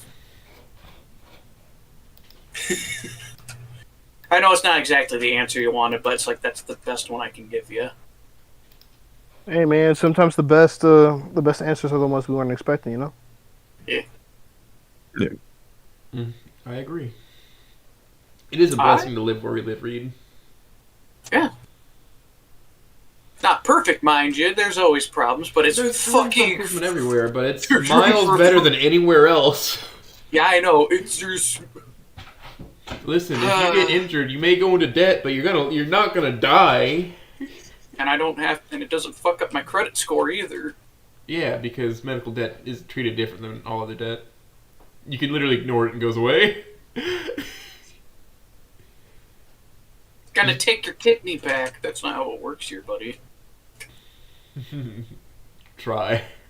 The closest game that I would say to, if I'm trying to think of a game that got me thinking about things, I wouldn't say it's Wani or Snoot, because Wani and Snoot, I think, just made an affirmation for where I think you can do good story writing. Like, you could actually make a story related to characters of certain groups or ideas without making it their primary character. But I'm trying to think really hard. The last one that actually kind of moved me in any direction. Pawn, have you ever played Stray? It's that one cat game that came out last year. Wait. I did. What? Wait, what you say that the game? The game is Stray. called Stray, where you play as a cat. PlayStation 5 Stray. Oh, Stray. Yeah, no, well, I haven't played it on played Steam. it. It did move me because it's like that game makes you feel very isolated. You can't communicate with anything because you're just a fucking cat in a world of robots. You can't really communicate. You can try to do nice things for the robots. You can't tell them what you need. You just have to hope they guess. Damn. I Well, great, now I might have to get For it. somebody who's bad at communicating, like it kind of speaks to me. I don't think that's the intent of the game, mind you. I think it just happened that way. That it was speaking to me, because I do have trouble talking to people in person. This is different. There's like several veils in front of me, right? I think This a is game fulfilling the that, King's Pact, if you know what that is, and I'm not going to elaborate. Fuck, I think I know a game. Yakuza 3. That is like the one game I think I could say maybe moved me the most on a couple of things, and it's because of it moved me into the understanding of some story writing and motifs, and I'm like, I fucking love that shit. I don't know if you're familiar with Yakuza 3's big bad guy. Or Yakuza at all, I don't know. No, yeah, I haven't really. I know it exists. That's as far as I got with Yakuza. Okay, so I'm not gonna spoiler on anything like that, but it's the motif between two different characters, and I fucking enjoy it a lot because it gives the nature versus nurture argument to its maximum extent. There you go, Reed. Have a Samantha. A Samantha? Where? Yeah, right next to you. Samantha? Where? Samantha? She's right yeah, next to you by your chair. Oh, so I forgot. So, Voidedpawn, I am the MILF collector. I am the MILF lover. I am into older ladies. In real life, too. I'm not much of a... I am the bane to the lowly. Hey man, there is always worse. Oh, yeah, I know there's always worse for everybody. Hey man, I have a thing for older women myself. What can I say? I have a little thing for older women. It's a little on the down low, but yeah, though I do know this. I have. Do you have a high sense of you need to improve yourself to the best you can before you get to a relationship mentality? yes. Man, I do too. Doesn't it suck having that? It would if anybody was interested in me to begin with. So You never know. You know, I've realized I have fumbled so many bags in my life. I've had so many chances I just fuckered up because I just thought there's no way they'd be interested in me. Sometimes it just takes only walking up only and to be being told funny. later that they were just like, yeah, they were for you. Yeah, Damn. all you Shucks, gotta do that is sucks. Be funny. Be funny. What do you mean be funny? That's not something you can just turn on. It's just, it That's not happens. true. It's natural. It's flow. It's natural conversation flow. We'll end up with you saying or doing funny things that, they like, and that will work favorably for you, ideally. I know the big one is if they put their hair to the side and they go, that means that, oh god, you're winning, my boy, you're winning. Yeah. Yeah. No, it's hard to tell. For me. yeah. And then there's many different people out there. It takes like nothing. It's a Some confidence people thing die of mostly. thirst while others drown. Yeah, man. It's mostly a confidence thing, I think, for a lot of people. It's just I that. used to be more confident. Makes sense. Yeah, that makes sense. That I wouldn't say I have low confidence. I just get nervous pretty easily. Like in places where I'm comfortable, I'm pretty confident. I'd like to say. It's just once I start stepping out of my comfort zone, like talking to people, that's when things get a little tricky. I mean, like I was saying at the beginning of this, the first few minutes are always the slowest, and at some point it'll be like, it's been 5 hours? Yep. Yeah, that's happened a few times, where it's just, where the fuck did the time go? Your big one actually is just remaining to seem like you're interested. Yeah, like most people, especially when it comes to men and women, just being interested goes far. Listen to what somebody says. Flat out. If you repeat back the last couple of words, life hack, it'll make you seem like you're a good conversationalist. Apparently, that Yeah. seems manipulative though. Well, yeah, And where you played it, I was like, that does seem manipulative. It does. It comes off manipulative like that. It's just naturally just going with your gut and just listening. Yeah, it's just, I'm hearing you. I'm understanding what you mean. It's just been like, yep, damn, that's crazy, yep. Mhm. I do understand that you have a problem with the tax bracket system. The tax bracket should be abolished in favor of a flat rate. My God! I totally understand everything you're saying right now. You know what? Sure. The Austrians were correct in invading Serbia. You know what? This goose should be president.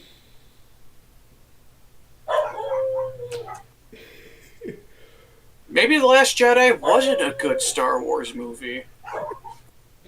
Maybe. Maybe Metal Arm should have had a second game in its prime. Maybe the Acolyte isn't a complete piece of garbage. Okay, that's a little far. Whoa. My bad, nah. That shit is filth. Hey, Hands look, down. man. Look, if you turn around, you can make a soft. You can make the hot take for their average Star Wars fan, where you say Andor is good, and they apparently hate that. But Let's cycle back in a little bit and get better on topic. Ron D came in. There ain't no party like a Diddy party. Let's cycle back. If you could make any change to any character in Snoot, what would it be? I'm gonna go God. snap a dog. So, there's multiple ways to answer this. The obvious one would probably just making Trish not a cunt. Just to make everybody have an easier time, I guess. Yeah. But I guess giving Naomi not more character, A more likable character. making Naomi more likable. I get that she's rounded. supposed to be the heel, but there is ways to make her more likable, right? Mm-hmm. That's why I kind of wrote her the way I did in All in the Cards. Like, I can imagine a Naomi that is still that far thinking ahead, somewhat manipulative person, but is honest about it.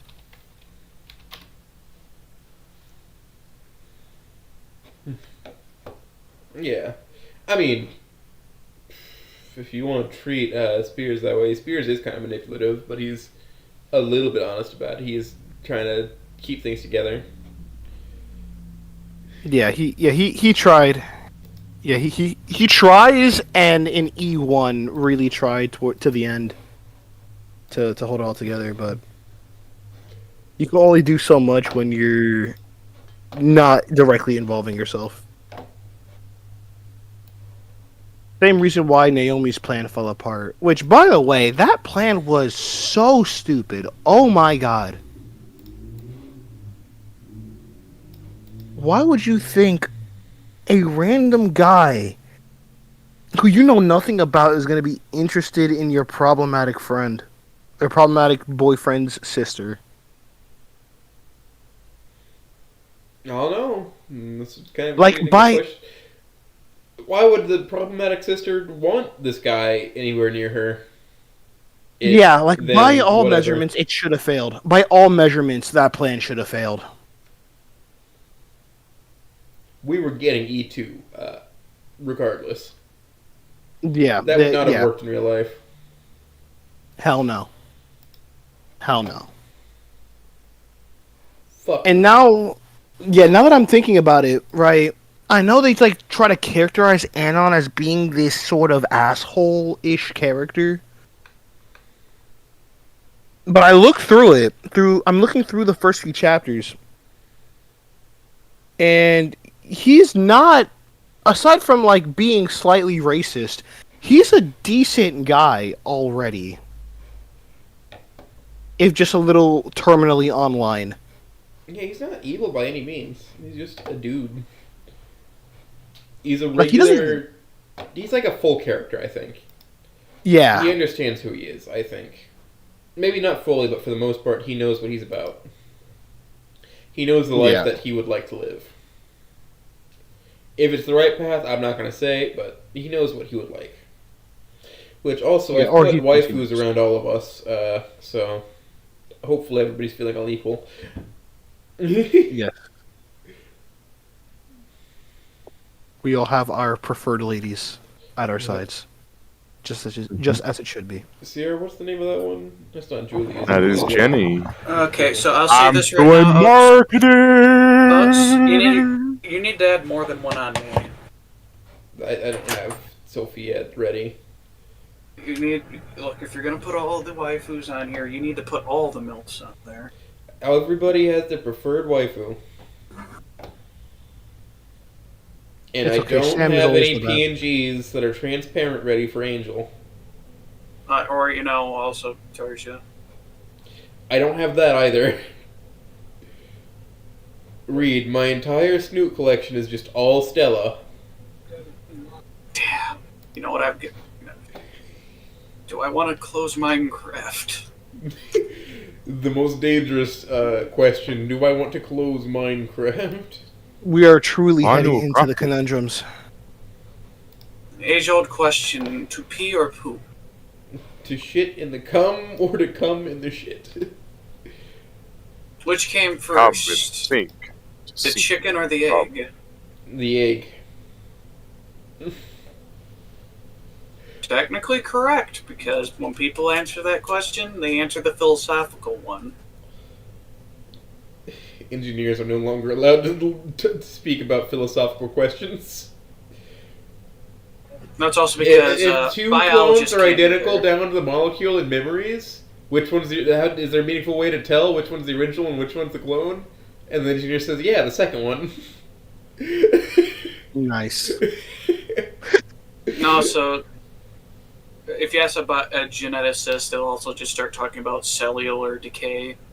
Which one's less decayed? Yeah. They're going to decay differently. Yeah. Yeah, Chaos that's theory and all that. Yeah, chaos theory, regular theory.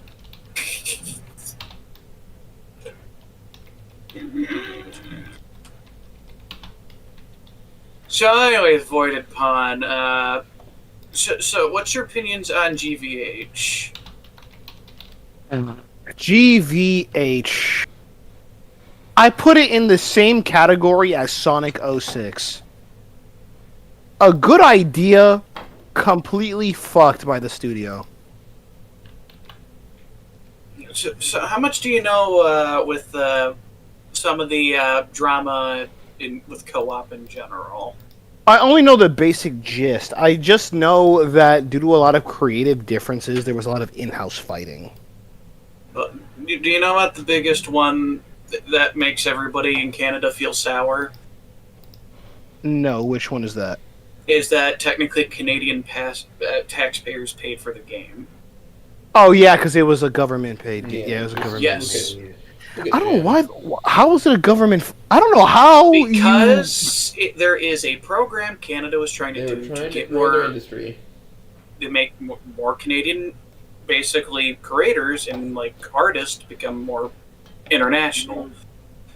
Gotcha. That GVH got it. There was another company that was supposed to possibly try to get it, but they got denied. Was called Red Hook Studios.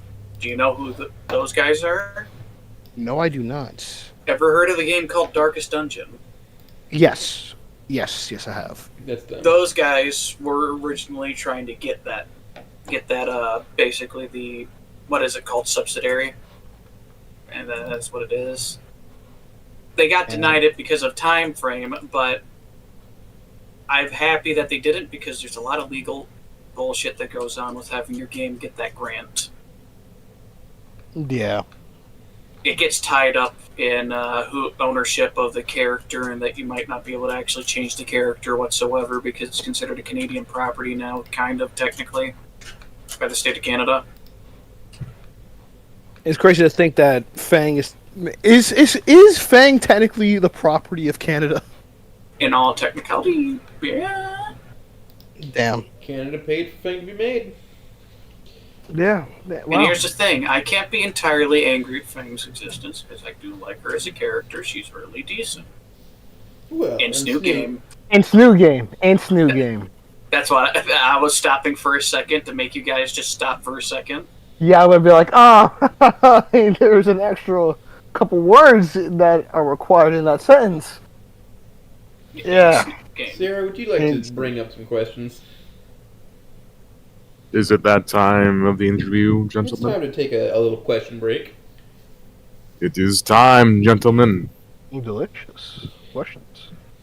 Questions relating to the works. Yeah, okay, there you go. Sierra, you take the floor. Providing notes in VC chat. Let me get them up on my own end. As you can see, I've laid out 19 questions, each pertaining to the first 3 chapters of All in the Cards. Would you like Oh, for me to begin, Paul? yes, please. Yeah. Whoa. Yeah, that is a lot of questions. Yes. We'll begin with number 1, a level neat Anna.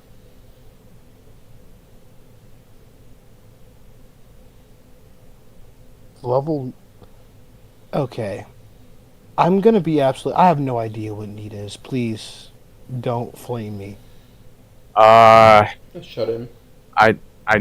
Yeah, it's No forced and shut in. education or It's technically related. There's a Japanese culture war for it. Basically, it is somebody that, if not, spends the majority of their life in one solitary confined room. They do not generally go outside. They do not take care of themselves properly, so they suffer from just basically smelling really bad, having really bad acne and stuff, and also an extremely dirty environment. NEET I is think, also an acronym and, for no education, effort, or talent. Yeah. Gotcha. I think the proper term in Japanese is akamori or something. Man, I'm not that big of a weeb. Don't ask me. Yeah, I'm not a weeb. I'm just familiar with the culture. I've just seen it thrown around a lot when Anna refers to himself in his shitposting tendencies, so I used it for that. Gotcha. In E4, he stops being an E. And E3 too. E? Doesn't he? In all technicality, it's like progression-wise, yes, he does kind of stop being that, but at the cost of the fact that Fang doesn't fully aspire to where she wants to be. Yeah, she's essentially broken. Yes, the Lucy path is what I call a Fox good ending. Yeah. In reality, I consider it not a bittersweet one. I consider it legitimately a bad ending. A bitter ending. It's one that you don't see the full potential. And I know many people that didn't prefer to think that E3 is the realistic one. I'm an E4 man. Just Look, what I am. I would say E4 is definitely the best, and I would love to say that it's the most. That would be the most likely outcome, but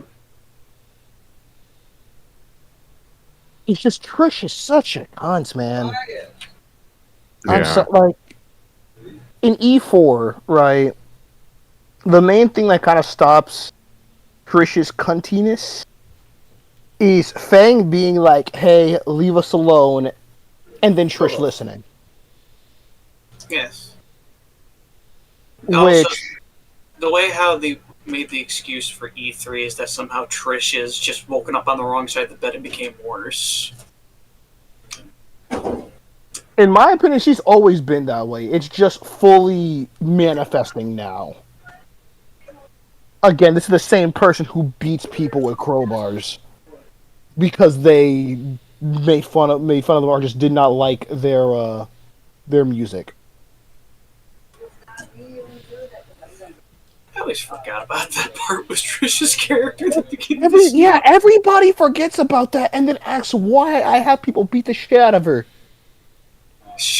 Yet again, she deserves everything that happens to her that's wrong. It could also be I think it could also be half related to how Saurian physiology works as well. Where they can, I guess, but that's still a fucking crowbar. It's still a crowbar. No denying. If I can get hit with a crowbar and be fine, I wouldn't want to get hit by one anyway.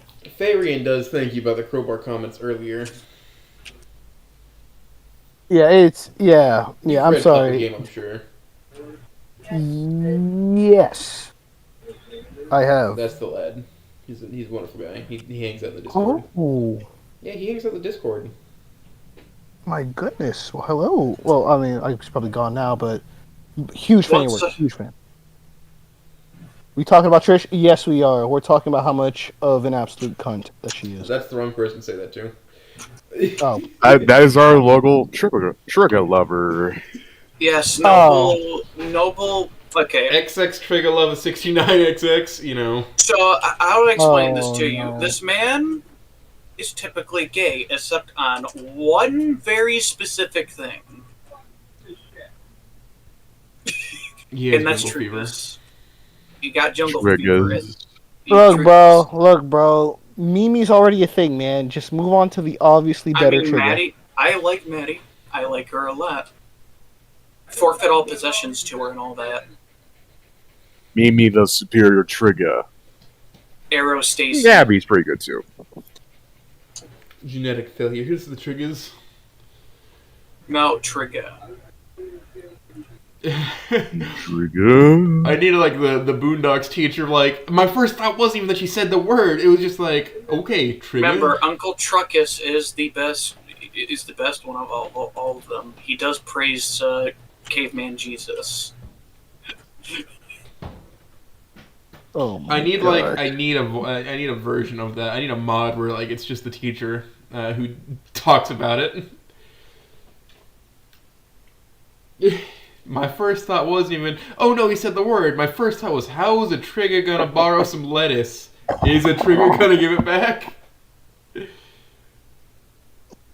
With a T, by the way, for those listening. Yes. We believe in the tries. Abigail, that's not a Triceratops. That's a Styracosaurus, by the way. Looking at her physiology. As in, she doesn't have 3 horns coming out of her fucking face. She has spikes on her frills. Yes, I have dinosaur autism. Yes. I am probably, I wouldn't say overqualified, but, you know, I'd say I'm a qualified party to talk about dinosaurs for a while. Arsenic, are you okay? Where are you? Sorry, my cat made a weird noise. I don't like. Oh, you're just where you shouldn't be. All right, cool. All right, go ahead. Anyways, and on the cards. Yeah. Alright, so do I just like start talking about? That's a topic to talk about. Okay. Yeah, it's okay. your Maybe talk about characterization changes that of you him in made. said story.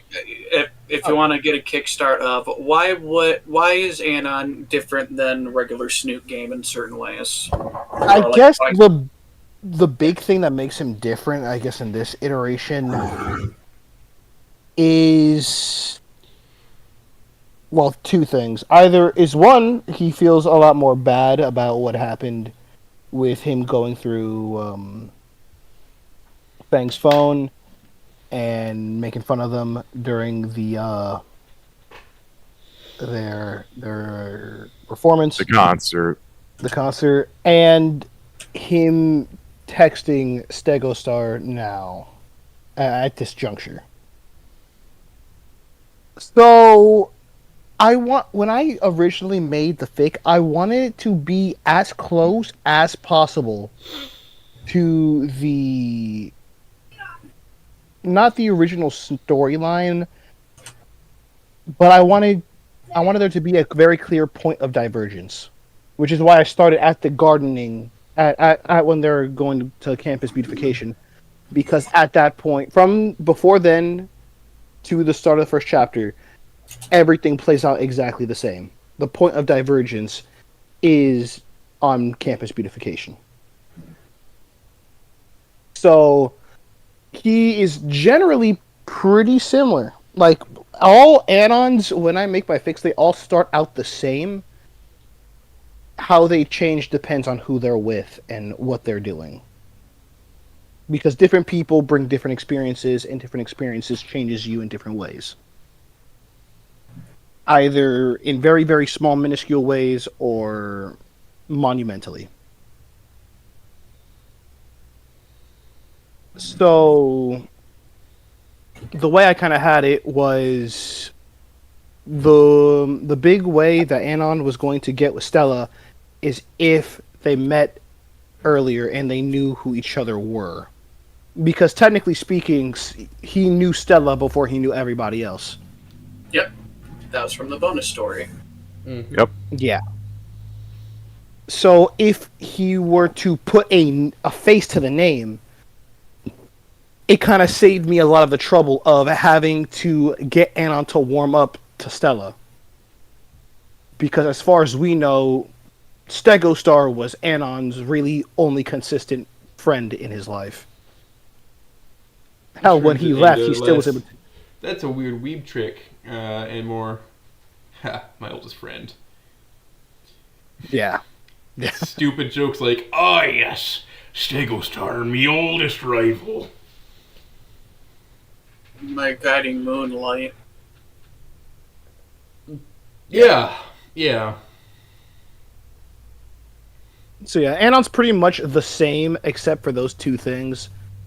Was mainly to get Anon not vulnerable, but in need of a friend, if that makes sense. Which is where Stella comes in. He was in need of a friend in the regular story. Yeah, but he didn't know that. Yeah, but in reality, I don't think the majority of most caveman, before Snoot Game officially finished and had the bonus stories added in, most people didn't know that either. It was more of a side joke for one of these side stories that was going on that they made. But it does add It adds good flavor. it also adds the idea, especially for what Voidedpawn's taking, of starting the Anon and Stella stuff very easily. Which there's not enough of, still. Yeah.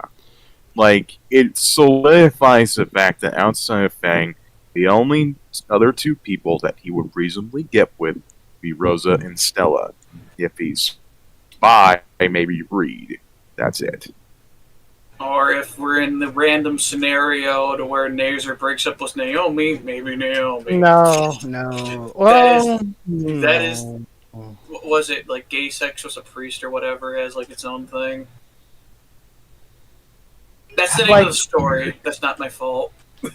You'd Yeah. have like Yeah. for Anon to get with Naomi, you'd have to jump through a lot of hoops, and there is no way for everybody to be happy at the end of it all. There's gonna Yeah. be some broken hearts. There's gonna be some drama, and there's possibly might be some bloodshed. I Like, Naomi would have to be completely broken down as a New character, very basically. person. Yeah, like Yeah, she and would at have that to point, is completely she really break Naomi? down and reform herself as somebody new for that to happen. unless if you're making like a Naomi E2 fic. Like, the only one I've seen that reasonably works is Peachy Promises, because Ace is going off the idea of what if we see a Naomi who never took that plastic shield? She's still as vulnerable as she was when she first met Nazer. That's the only way it would work. Yeah, if she And- never gets with Nazar, is the only way you can make it plausible for anybody to have a good time. Now I know some people. I know that a lot of people want to root for the Tracy Anon fix out Tracy there. is far too old. Yeah. No. I love Tracy as much as If anybody you're possibly doing can. She that- is far too old for Anon. If you're doing that, you have to do a college Anon story Yeah, and she say is, I Tracy think, is in her late much 30s. younger. Yeah, like Maybe. the only It's- way I can see that working is if you say she's a lot younger and she's attending culinary school while Anon's attending whatever main study he's going to in Bulgaria. But at That's that one way point, to just make make. that Yeah, but if you're gonna jump through that many hoops, just make an OC. It's literally the Sure. same thing. Mm-hmm. Yeah, true. Tracy Yeah. is based on Yeah. another game too that just got shelved and is not It being was- completed ever. Cooking with Tracy. Yeah, It looked that's- interesting. I think it would have been fun for a little while. I think it was just more of a shout out. Oh, Yeah. It looked interesting. I would have played that. Yeah. Trust Your Colors is being made into a mod, Noble. Yet again, some people have made so is Anna Bad Apple. Tarja fixed, so Yeah, yeah. True. People are just Should've been into me, weird, not him. strange things. Look, they've made Anon Samantha fix, right? should have Yes. also been Yes. me, not him. So if you really want, like, if you are super determined, you can fit the circle peg through the square hole. It's just, is it really worth you it? start cutting corners. I mean, like Yeah. Trish Anon. Yeah, look, I'm sorry. That's not for those happening. who love, for those who love Trish, you cannot make Trish and Anon a thing as Trish is now. You have to make her a completely different character. But if you do that, you also fuck with the story at large. Mm-hmm. Is that Trish? She is in, for lack of a better term, an integral cunt. She is needed to be that heel for good conflict in the story. Mm-hmm. Oh yeah, I figure I should ask you now. What do you think of what I put on the back screen for now? Or are you even looking? Yeah, I'm look. Are those just shrimps talking to each other? Those are Oh, they're shrimps in a quartet playing instruments. Oh, splendid. Yeah. By the way, the reason why I wanted to be a prawn is because a lot of people mispronounce my name as Voidedpawn. I do have another version, and I could show that off pretty quick. You see, I know the word prawn for a very different reasoning, and because before I knew it was a fish. Have you ever played a game called SpongeBob Battle for Bikini Bottom? Have you ever played or seen the movie District 9? You see, No. I never knew prawn was a fish for a long time until I was told, I don't know, they're fish. They're like, and I'm like, what? They're like shrimps. They're like big shrimps. I like big shrimps and I can't now. Shrimping ain't easy, is all I can say. Shrimping ain't easy. Shout out to Receiver K for making his own little model for this, and he had a Shrimping Ain't Easy shirt. Shrimping ain't easy, y'all. Shrimping ain't easy. Shrimping's never been easy.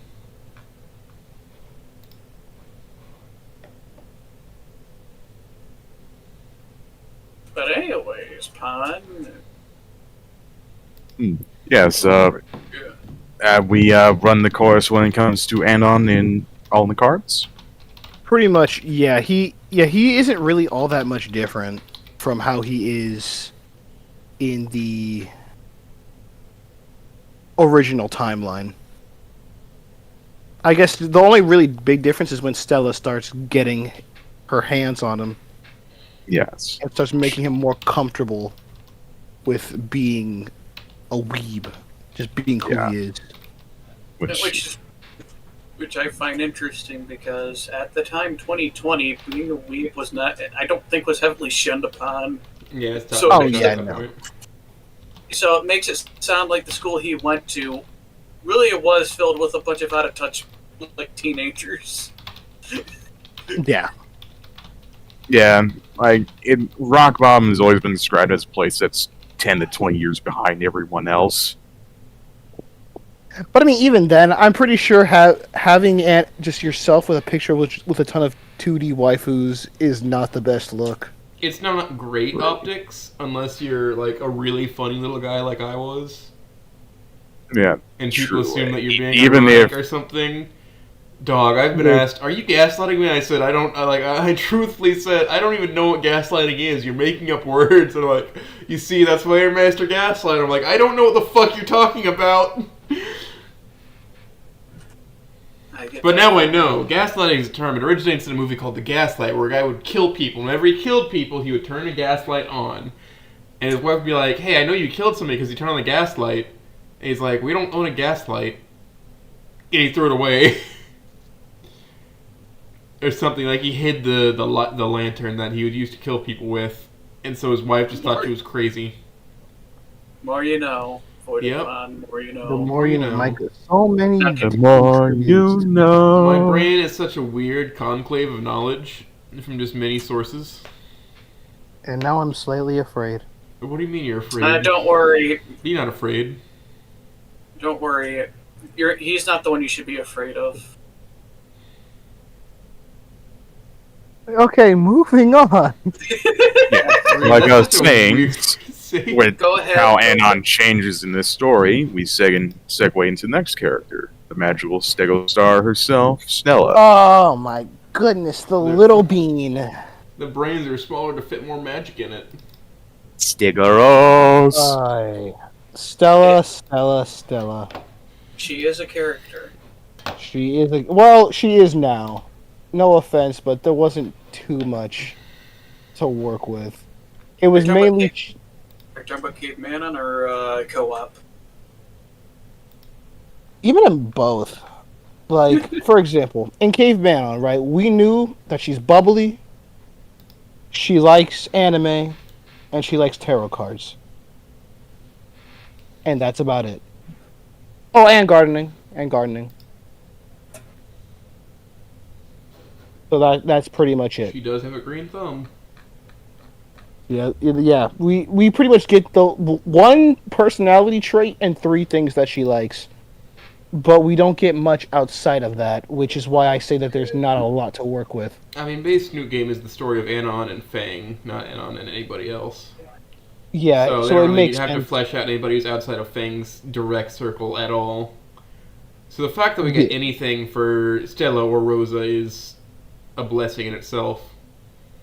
Which, cross your fingers out with Encore possibly covering more of them. Do I trust the Encore project? I don't know. Yeah, it's...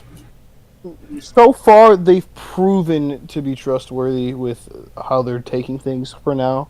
So they got my support. Listen, I'm not going to look a gift horse in the mouth. That's a very rude thing to do if you're a horse expert. But what specifically separates your version of Stella from, let's say, Bad Apple Stella? So Bad Apple Stella is kind of not... She's shaken up a lot from what happened. Had trauma. Yeah, so I guess... More recent trauma, we should say, that has to do with people dying due to the actions of one and not just disease. Yeah. Yeah, like, Stella's one is a mom tragic loss. All in the cards, drank the bone-hurting juice, Reed. Yeah. Like, one is a tragic loss of life, and the other is a loss of a loved one due to forces outside of her control. Both is different kinds of forces. Yeah, I kind of want to do not a kind of like a parallel to how Trent went. He went out on his own terms and didn't bother fighting the cancer. He just let it go. He didn't want to deteriorate. Yeah, he wanted to live the best life he could. Meanwhile, her and her family, Stella's mom and Jim, they tried their best. They tried everything to stop it. But sometimes you can try everything, and it still isn't enough. It's just a fact of life. So that was kind of what I was going for when I made her die the same thing. But yeah. So Stella. I love her. So yeah, she's pretty neat. She's pretty neat. So I had my goals of Stella when I started writing the fic were explain why she is the way she is, like being bubbly, happy-go-lucky, like how she is. I have to I have to make her compelling, or at least interesting, and I have to explain why she likes what she likes. Those were my 3 goals when I was trying to expand on Stella. So the thing is, as sad and as cheap as it is, the dead mom does a lot for her character. It gives not a reason to like anime, but it gives her love of anime another layer, as also being nostalgic of the times that she would spend with her mom, which is why she has a special anime she watches whenever she's feeling stressed or she is with someone very important. What else? Yeah, tarot. Yatterman? Yeah, Yatterman. Or Yitter. Yetterman? That's how you say it, Yetterman. I don't fucking know. I haven't heard of it. I've been I my haven't seen God, it. I haven't seen. I haven't either. The only I've watched reason the original Unhinged Speed Racer anime. That was fucking something. the reason I chose Yatterman was because I was asking around, hey, what anime should be Stella's favorite? And I got a suggestion from, I don't know if it was Durka or Ven. It was somebody, and they're like, do Yatterman. Did you watch an episode? Nope. I went on Wikipedia. You should. Wikipedia You should have looked for watched an someone. episode. Okay, so here comes a question. Would you say you're an anime guy, Vaughn? Would you say No.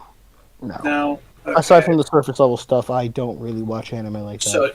So you wouldn't know anything like Yu Yu Hakusho? Yes, I do know Yu Yu Hakusho. Okay. So I need a confirmation of somebody that does the writing. So animes that Spheres watches, would it be like stuff from like the 80s and 90s? Oh yeah, full on Definitely. 80s, 90s. Definitely for sure. That would Definitively. have been his prime anime watching years because now he's an adult with responsibilities. Now here's the fourth wall stuff. What do you watch the Clone Wars 2D animation? What do you watch the GMD Clone Wars show? You want to know why I say that? Why? Who do you think animated that show? I'm guessing the people who made Yu Yu Hakusho. No, the person who Oh. made Primal animated the show. Kennedy Indy Tarkovsky. Oh. Yes, he made the 2003 Clone Wars show. That would probably be a good nod. Mhm. That'd probably be a good nod. Write that down for your notes for the rewrite. Fuck it, yeah. That's. You're getting all sorts of information from us that you didn't have. Oh yeah. Oh yeah. Yes, Lots of good stuff. Listen, the three of Yes, us have matching profile pictures, dog. What do you expect besides us being in some sort of sync? yeah, like you gotta understand, Pon. When you got me and Reed in the room, we're talking about anything fic related. We fucking cook. I can see. I've got my grubby little mitts in a project or two. Reed is helping me with mine. We fucking cook it. I'm working with other people to make Columbo Mod. Okay, and I don't know. Inevitably, when I write the World War I fic, whenever that fucking happens. Yeah, we're kind of an in sync group of people here, Pawn. I don't know if you've picked up on this. I think I might have possibly gotten the hint. Might have Yeah, garnered there's this. something- Listen, Some level of chemistry. I don't know. Me and Sierra got chemistry. I don't know about this fucking goose. listen, Who let this fucking goose in here, anyways? man. Oh damn. In my own home. What the fuck? Yeah, you fucking pipe fucker. Listen here, you goddamn mill rat. Go back to your hole. Eat some cheese. Man, me neither. Yeah, okay, pipe fucker, go back to fucking pipes. Listen, Sierra, that's stolen valor right there. You don't work the trades. Stolen. Look, I'm from a trade family. I can say it. That's stolen valor. You know what my dad did before he went into construction? He was a fucking carpenter. I have the creds, you know. Oh, look at that. You That come man can back work to me when within- your arms are like 80% burned. So, probably what you should know, Voidedpawn. Me and Oates are tradesmen. I'm working into becoming a fabrication guy. Oates is working to basically be a plumber / pipe fitter. I do it all. So we are tradesmen. Coded is the word. Yeah, our love language is making fun of each other. Yes, very much so. Also, it kind of gets into if we want to write about, like, let's say if we wanted to write a story about Anon rather than going the military or sound engineering, if we wanted to write a story about the trades or anything like that, it's easier from that perspective because we can use our own learning experience Listen, to kind of I have influence such a backlog of fucking insults for apprentices. Because Yes. I've been a first year apprentice. I'm almost through. I'm halfway through. halfway through apprenticeship. But I Down have such in a between. backlog of fucking That's insults real. that I could use. Damn, Loki, I'd read that fic. Listen Anon here, and toes. About the furthest thing from a hand you can be. nice. A hand is a good worker. An old boy is an old hand. A pimp means that you know exactly what to get your bitches, meaning that you're handing people stuff that are doing the, basically doing a lot of the putting shit together or all that. Like, oh, you need a cutting disc, you got that ready to hand it to them. If somebody yells bacon, that means the safety guy's coming through. Or 88. But no, and I'm going through the trades fic is something that is a very interesting idea. I might, after I work on Megalobox a little more, I might work with you on that read. That actually sounds like fun. I mean, as long as you're the one writing it down, because by God, if I start writing, I lose my mental juices fast. Yeah, I mean, just be there sitting with me spitballing things. Yeah. Co-authorship. Turns around, look at Voidedpawn. We'll Looks find like the Voided something. Prawn. The Voided Porn. Don't. Don't ever say that again. Don't ever say that Voided again. sword. We just need the insulator Canuck to get in here. Ugh. Look, I can't be the first one that made that joke. You are the first one that made that joke. Congratulations, That shit was not Reed! funny. You googled a new That shit thing! was not funny, bro.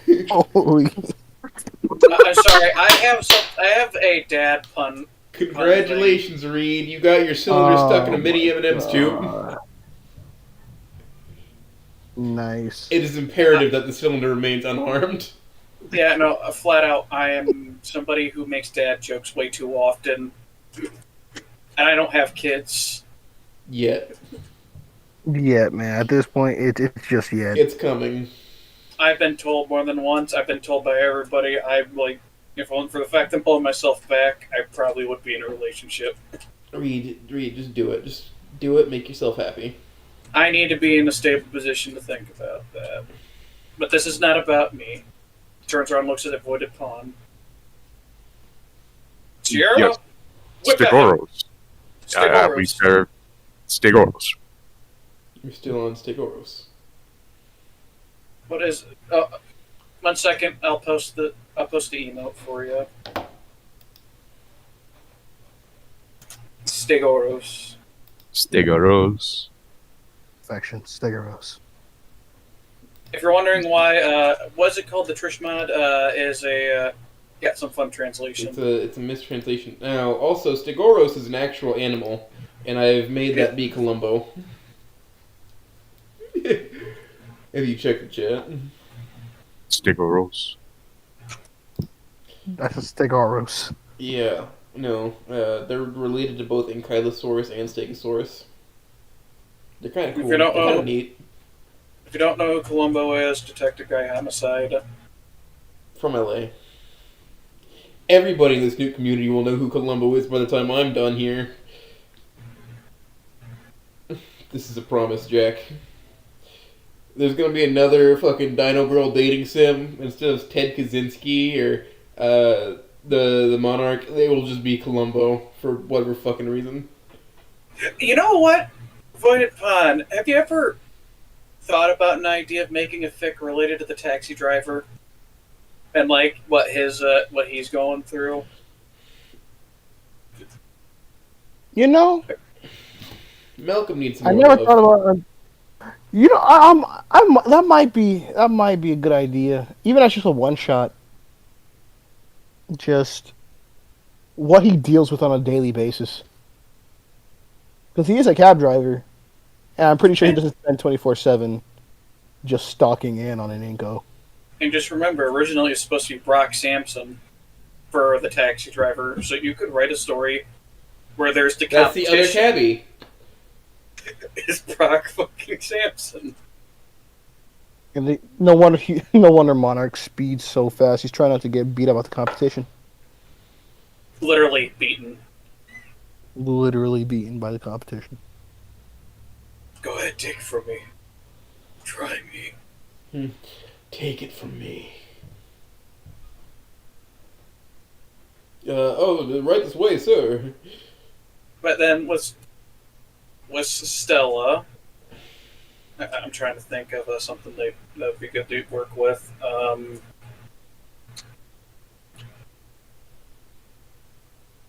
Are there any specific quirks that you would say with this version of Stella, like that wouldn't be just related to her mom and all that, kick in the bucket early, but like special little quirk more than others?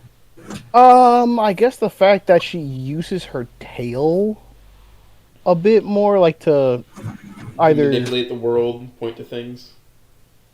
that or as a way to pseudo hold Anon's hand. That's adorable. Even if like she weren't to wrap it around, she could definitely like give him a good handle. That space right Yep. between the Thagomizer spikes. Yep.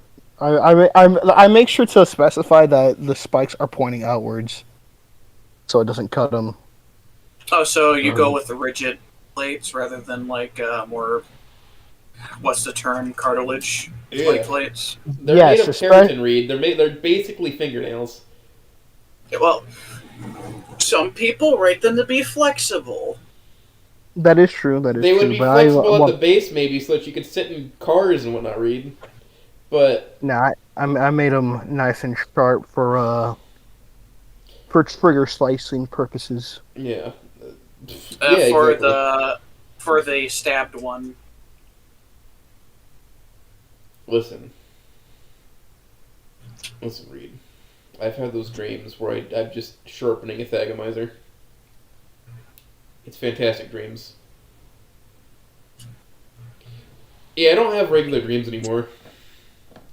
Yeah. I have been infected by the stellar rot. Bella has permanently left her mark on you. Yeah. I don't have dreams often, but when I do, they're not related to anything in real life. Most of the time. Yeah, I haven't had a dream in a hot minute, man. Just sharpening Thagomizers, cleaning the plates. But I'm trying to think, because I'm just trying to run with general questions, because I suffer from the problem that I spend too much time being tired to read a lot of fics. Gotcha. So I'm just giving general questions that I know I can get away with, mostly. Yeah. Sierra, help me. I mean, I was going to Yeah. ask, since you've obviously had some thinking with these characters, do you think there's any like special extra caring for them things that are intimate that people will do? Because I have like a list of things, of course, and you probably gleaned why I was talking about Thagomizers and Blades for a second. Yeah, if I were to do it differently, I'd probably have more interaction with Stella's plates. But aside from biology, like wrapping her tail around Anon, like for hugs or to pseudo hold hands, the only thing that was like intimate for Stella was Yetterman. Was showing Anon the Yetterman anime. That was like her big moment of vulnerability. Because she was letting him into a part of her life that no one else sees. Yeah. I mean, I was thinking more along the lines of like, people like Cable Not Outright says that him helping preen Fang is supposed to be really intimate acts. So like, with their special biology, what like care for them would be seen as more intimate than not. Like even for like Rosa, dinosaurs didn't shed. By the way, they didn't for shed Rosa, skin. it would probably be the maintaining of her sharp horns. I think the Those tip of her spines in the back of her nose. head? Yeah, spines in the back of her head, on the nose, would probably be the maintaining of those. For Stella, it would be the 100%. plates, It'd be 100%. basically polishing plates, I think. polishing plates. Yeah, rubbing them with I- sandpaper. I Makes them smooth. 100% think with Triceratops as it's help polishing the horn. Oh yeah, for sure. like raptors, it's already been made pretty much a community standard that brushing their feathers on their tails and mane is an intimate act. Or hugging them. Yeah. I've seen the burrito art. I like the hug. I like the idea of just sleeping on that tail. Whoopie tail make monkey brain go nice. Honk shoe. Cat. And we're still waiting for that full Rita fic somewhere out there someday. There is one. You motherfucker turns around, points at Sierra. When are you gonna fucking start writing on that? Get to work, Sierra! No! I got another fic first, you fucks! And besides that, somebody else is already doing a Rita fic. It just takes a geological age to update. So guess what, fuckers? You're waiting for Rita. No! You'll get Jenny first. Boo. My cat is standing in my palm. You know what? This Rita will get your time in the sun, but first it's the blue raptor from Wani.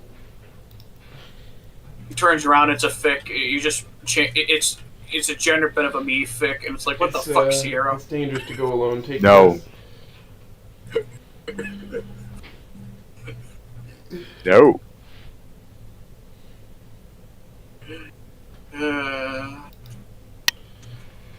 Alright. Do I need to lay out my fucking game plan of what I'm gonna do?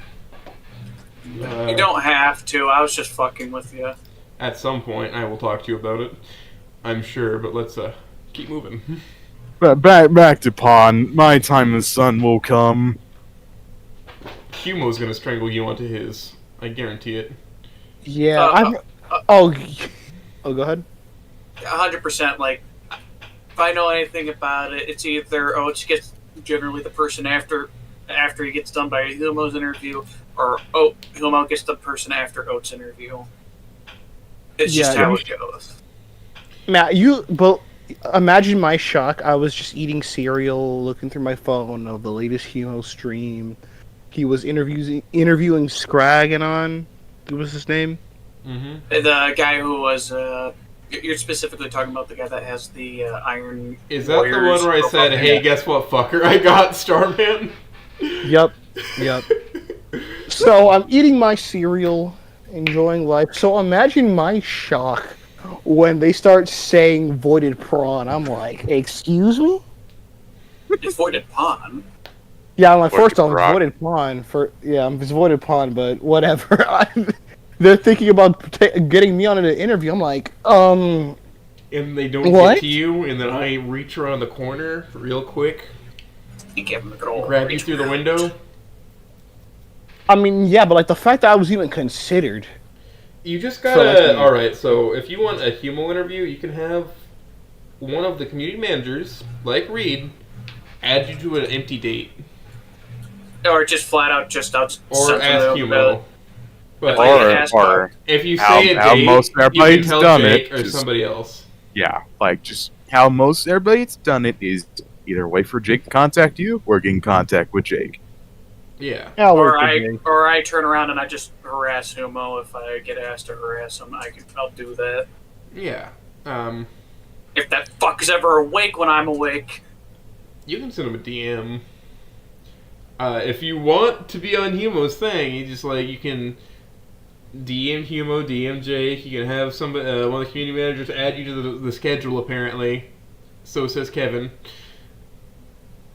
I've been told that if I wanted to be on, just ask one of them to add me to the schedule, but I want to wait till some more of my stuff is out. Yeah, like I want to get on. I just don't want to be pushy about it, because I know they're pretty busy. No, I could push you. Yeah. I mean, Reed could literally just send a DM and be like, "Hey, Pawn is interested in an interview," and that's not you being pushy. If I do, And if I then do send somebody a will reach message out to you on a day. It's either I'd message out to Jake because of currently Humo Noto streaming He's on corner is vacation. not available right now. I mean, I'd like that. Yeah.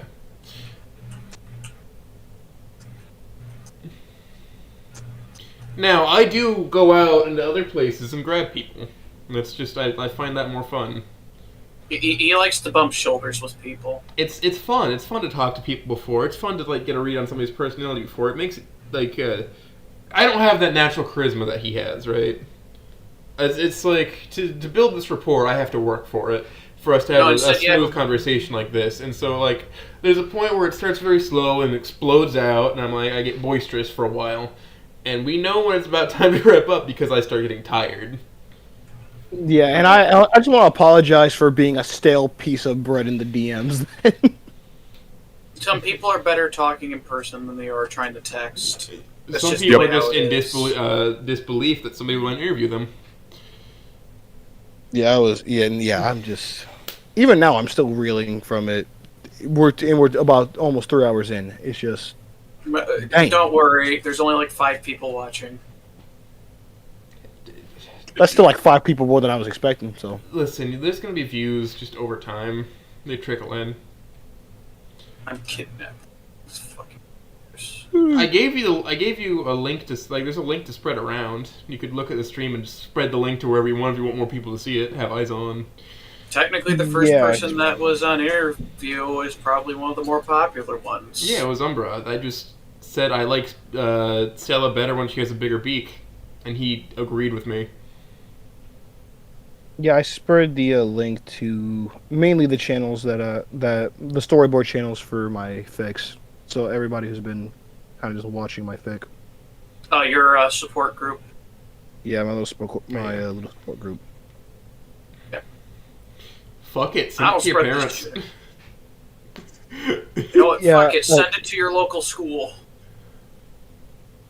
It's better than what half those kids. I don't know if you're familiar with kids that would drop their SoundClouds of their really shitty rap. Yeah, I think is exactly why I'm even here. Starman came with quite a few people following him in. Oh yeah, that's Starman though. He's that guy. He's a large figure in the community. He's a pillar. Yep, pretty much. I've had a few of the pillars. I'm just that flower in the corner that looks kind of nice. Yeah. We got the pillars. You were one of the earlier ones I wanted to get. Really? You just seemed kind of sheepish, so I didn't think you'd be interested. No, I am. I love talking to people. It's just starting it sucks so bad, man. Like, I love talking to people. It's just the beginning of it is so... Some people still intimidate me, of course. And now I'm getting more of the pillars coming in. I'm getting Swanfather now. I'm getting Meister T. I'm getting all of them. And Swanfather wasn't even your choice. Swanfather bullied me. He's like, I want to be on your interview now. I want to be on your chair. Listen, I was making a joke months ago about starting a fucking fist fight with Swanfather because we both have a very similar fucking branding. Oh. And then he just comes out of nowhere with it. It's like, did he hear? Does he know? Oh. He's like, so, you like swans, huh? I'm not a swan, I'm a goose. But it's so you like similar. Feathered animals. You like feathered animals. You too are a paternal waterfowl.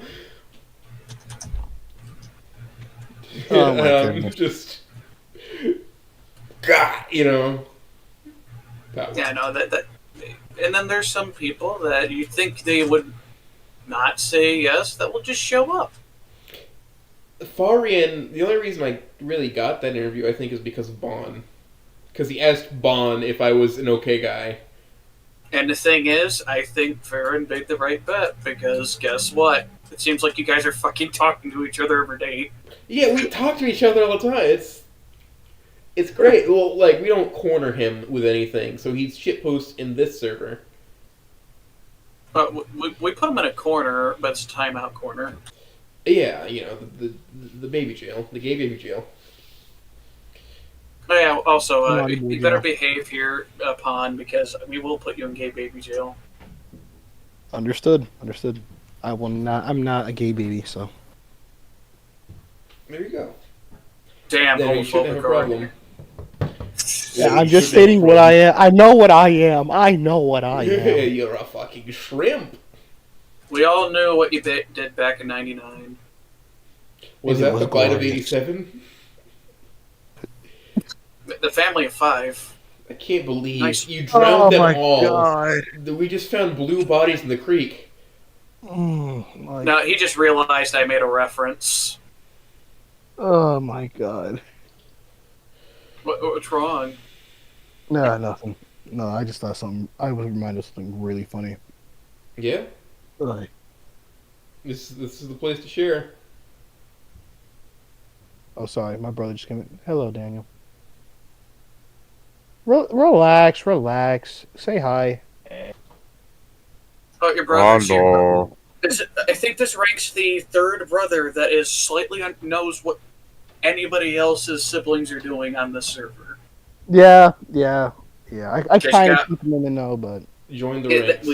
we got Oat's brother, we got my brother. And My now we brother got has played both Voidedpawn's Snoot and brother. Wani. Well, he's not completed Yes. Snoot yet, but he did play an ending of Wani. He got ending 4. which ending? Okay, good. The right one. And then I started playing Snoot, and then we ran out of time, so I got to corner And him again. And if you want to cry, E3. I'll just install it to his computer one day, you know? And I'll be like, what the fuck is this? When he moves back closer to home, which he's gonna do soon, I'm gonna break into his house and just download Snoot. I'm not gonna break into his house. I'll probably have his spare key. You know, I'm going to say this live on air, and I need to make sure of this. Does your version of Stella like Neon Genesis Evangelion? Yes. Gosh, yes, shit taste. Okay. Yeah. Okay, I'll explain myself. I'm a Gurren Lagann guy. I don't like Evangelion. I too am a Gurren Lagann guy. But that's like the country boy and the emo girl. Can they build a Dyson sphere? Could Anon and Stella make a Dyson sphere? I think so. Definitely. Yes. You know, you better write that. Better write it in there then. Yeah, I'm about to write so much extra shit up for this rewrite. Come on, man. You know what? It's just like Catherine. You gotta have the neutral ending where the guy says, "Fuck these bitches, I'm gonna make money." I thought the Fuck neutral these ending. bitches, I'm on the grind. So we're just gonna. So we're gonna ignore the 20 years after. No. I'm I'm Oh glad I've my never played that game, Catherine.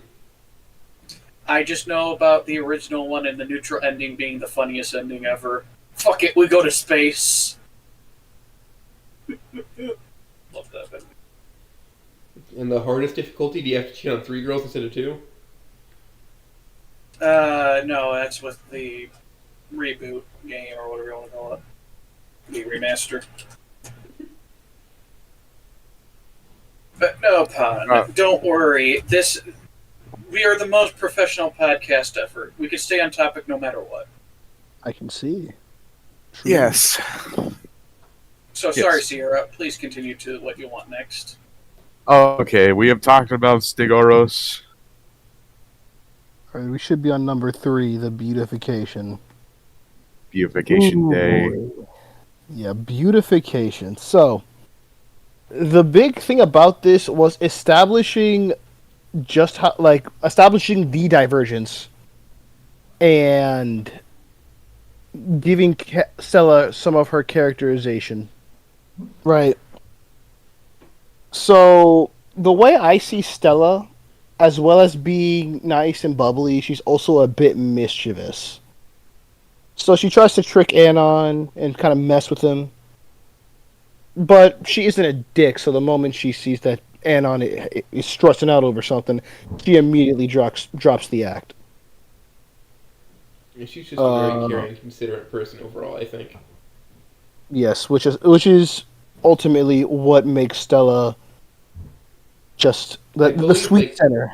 I believe they call this character type the cinnamon roll. Yeah, it just makes her the cinnamon. I realized I've been making a lot of cinnamon rolls recently. It happens. That's great. Yeah. I mean, We need more. you got Juby. Yeah. Juby is a cinnamon roll. Yeah, I'm about to go 3 for 3 on the cinnamon rolls. Man. Cinnamon. Look at- My old cinnamon rolls, just like And Grandma you used to look at make. And then you look at her when I look at her mother, I see a cinnamon cake. I bet you do. Yeah, motherfucker. I might. Why would knew I buy the cake when I can purchase the entire bakery? Says Reed. My goodness. Yeah. Send me towards the Tarsha. Judy will become not fatherless. Hey, man. The Reed I'd be behind you. yearns for the Finnish woman. The It's mayor a very yearns for the beautiful Finnish mill. language to listen to. It's a very nice sounding language. But no language is hotter than French while the woman is drunk and crying. I swear I'm not a terrible person. It's just I'm spitting facts here. Mm-hmm. Yes. Yeah. God damn. The way the words slur together, it sounds ethereal. Alright, so, yeah, back to campus beautification. So, and so she kind of she doesn't play, therapist. She just kind of is there for Anon. Consoles him, tells him everything's going to be alright, and gives him advice when he asks for it. All in all, being a good person. So, there it would establish her likability, you know? And yeah, that's pretty much about it for Stella's end of things. So, obviously the big difference here is that Anon is not with Fang during campus beautification. Stella immediately grabs him the moment they start splitting into groups. This one's mine, Rosie. You don't understand. Oh yeah, she's This is mine! This is a kind of a Rosa, bitch. You're working with me. You've been drafted, Skinny. Yeah, so In a foreign land. I will say that I made Anon. I think I may have made him more, not more guilty, just be a little more impacted than he was about the whole not being a shit friend, just doing things to Fang, like looking at her phone, laughing at the concert, to the point where he was like completely out of it. And then after all that happens, he does the one thing that he thought was gonna get his ass completely washed, knocked out by Fang, which was be honest. Like, hey, I did this, and I thought you should know. I feel really shitty about it. Yeah, I feel really, really bad about it. I know it's not the greatest optics, but I hope you can forgive me and we can learn to be better friends. I'm so sorry, Fang. I do not know if... I was trying to do Duke Nukem. I'm so sorry, Fang. I'm so sorry, Fang. I was kind of a shitty person in the past. Let us move past this. You You know, she's kind of hot. know, she's kind of cute. But I don't know if it's the right time to ask her out. you know, it's got to come into a... So, this is obviously not a Fang add-on storyline, so it's... You still involve Fang, though. You still involve Fang. Because... Sorry, go ahead. Oh, go ahead. No, go ahead. Okay, so the thing that I was looking at that is that a decent amount of fixed that divergent relationships is that Fang gets put way, way more in the background for a decent amount of them. Now, I think there's like one Trish fic out there where Trish fic and like Rosa fic where it's not like that. But primarily, like, Fang gets put in the back burner like almost immediately. Yeah. Yeah. Now, the reason why I wanted Fang to be a little more in the foreground is twofold. Number one, I need Trish. I need Trish to be a cunt, and for Trish to be a cunt, she needs to feel like her best friend is being taken from her, because that is the best way to get her to do some very heinous shit. So that was first and foremost. The secondary reason was because I know that a big thing about a lot of like route fix or alternate pairing fix. It's really easy, especially for someone like Fang, to just give her the short end of the stick. Where either Fang is gonna have a fucked up future, or they're just gonna shoehorn it in last minute. And like, oh wait, no, she's fine. Everybody didn't need to go through all that growth in the original storyline. She's just good. Yeah, and for me, I feel like that's just. I understand why most writers are doing so, is because they don't know how to write Fang differently than what would be the base new game one, because they're trying to already change how Anon and another character behave. But it, to me, comes off rushed and kind of sloppy for a lot of fics that try to do that. Yeah, because the thing is, a lot of like fake writers may not get that what Fang needs wasn't Anon, right? It wasn't a friend. Yeah, she just needed a good friend, man. Yeah. Which is why she needed a support structure. Needed somebody to actually say, "Hey, you're right." Yeah, which is why which is why in the Judy fic I'm writing, Anon and Fang aren't even gonna interact all that much.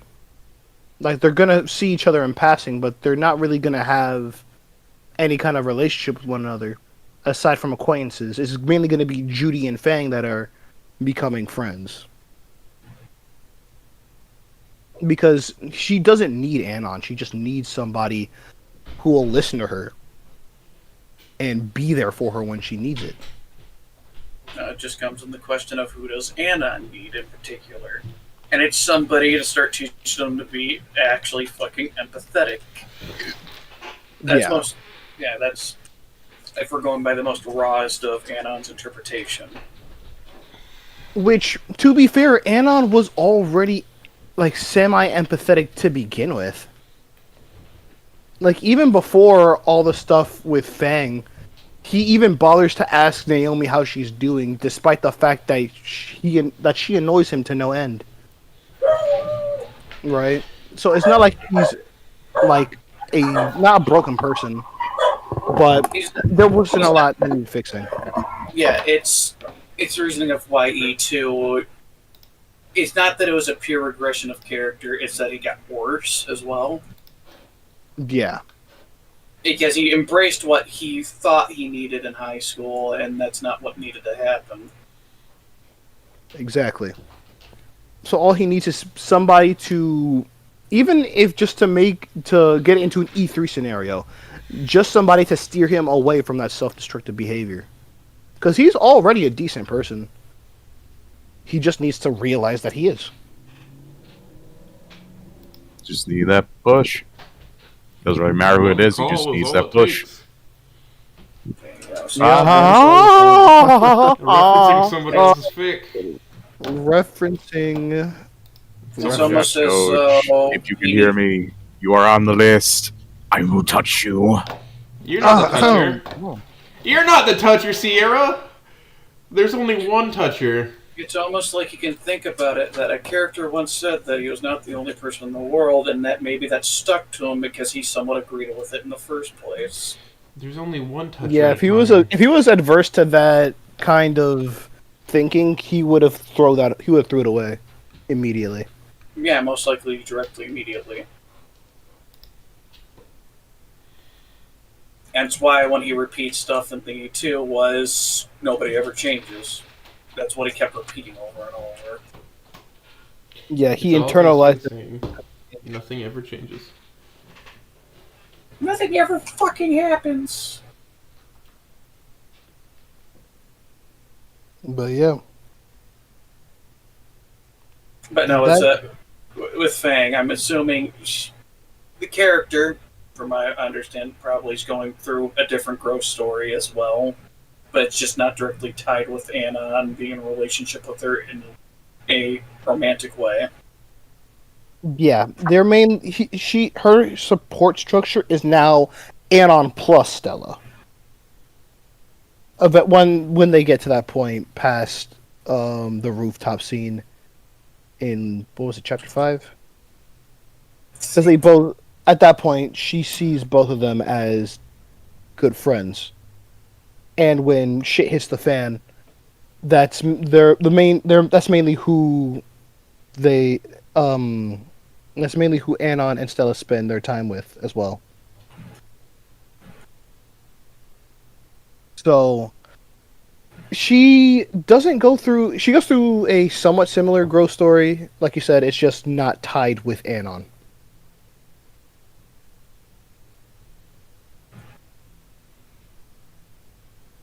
If you can't see, I'm nodding. Yeah. Gotcha. Elaborate, collaborate, Awesome. listen. But yeah, Listen. that's the thing with Fang. I wanted her to have a good ending, so I needed to start it off early. Get ahead of it. More respect for you for doing so. I don't know. Sarah, what would be a good point to move to next? Shall we start talking I about late game stuff, or shall we start talking about Heather? we still have plenty of questions. It's just a question: do we move on from questions as a whole? So, I mean, we've been yapping quite a bit in between each question. yeah. So, Do we go in let's lightning keep- round? Let's keep fucking schmoving Right. along with the same pace. Fate reveals her first hand. I'm assuming this is about This- tarot. Yes, this refers to each time Stella performs a tarot reading because it's symbolism. It shows what the story is going. Yeah. So I have a headcanon where Stella more or less does have the ability to predict the future, or at least the flow of the future via tarot cards, simply due to the fact that it changes depending on how your route is going. Stego magic is real. Yeah, so I made it somewhat canon in the epilogue where she has like a 75% accuracy with her readings. So mainly every time she would do that, I mainly use the tarot to foreshadow, like if something bad's happening or something good's gonna happen, or the symbolism of something getting better, which is what Faith was, which was what the star was when she was down the dumps with the fake deck. It was symbolism for things getting better, or things having the hope of things getting better.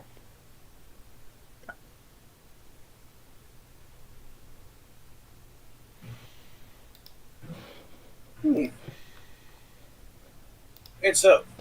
Actually, I think it'd be a bounce off. How familiar are you with actual tarot cards themselves? Yeah, so believe it or not, I got a tarot deck for this fic, especially for this fic specifically, and I started like reading. I'm semi familiar with some of the tarot cards. My mom. I'm more does familiar tarot. with some than others. My mom does So- tarot and does reading, so I'm. So, somewhat what familiar. variation of tarot is it? Is it like the major minor arcana, or is it just primarily the Major minor arcana. Okay. Because I know there's a difference, and then you got like each culture has its own variation of how you read the tarot cards in particular. Yeah, I was just using freaking Google every time I would use one of the tarot cards in the fic. Just remember, Just what it can also be. It's also a card game. Yes, You gotta believe in the heart of the cards.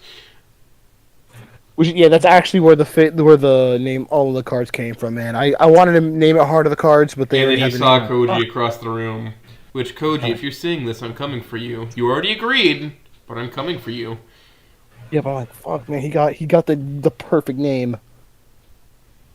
All in the cards. Oh, it's all in the cards. Oh yeah, that's the Totally good what I stuff. meant for. It was, you know what, still a pretty good title.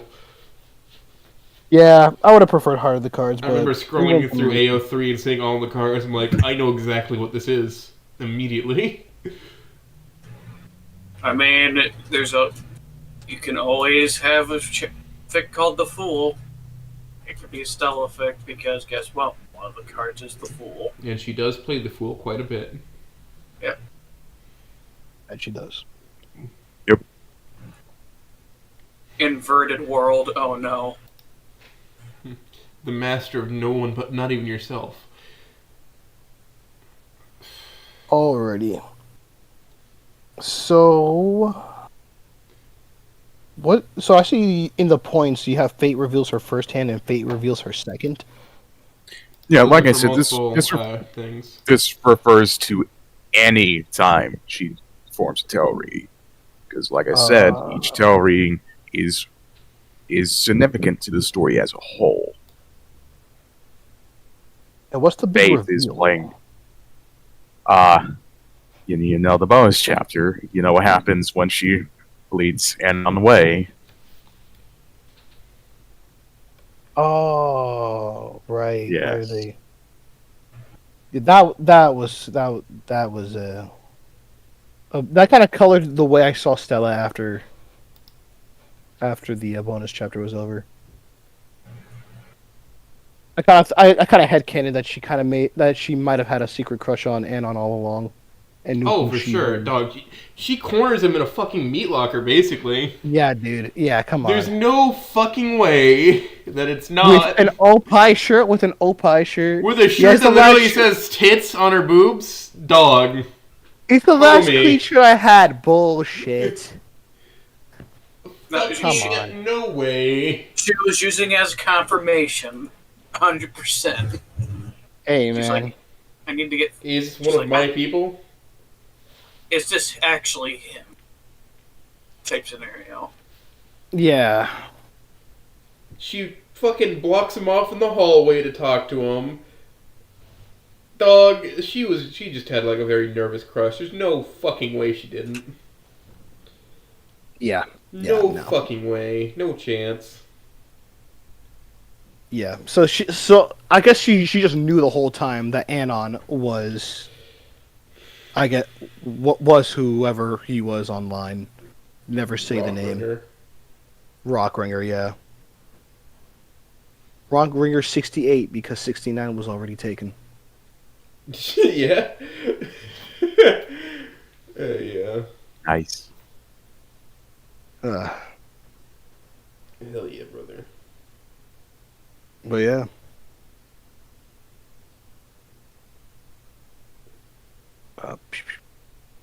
Okay, so Sierra.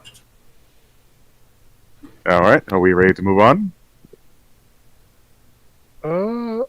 I guess if there's anything else I'd want to talk about, it'd either be both Trish and Naomi post chapter 11. The Mandari Manchurian, then the Trigger. All right. The trigger, yeah. So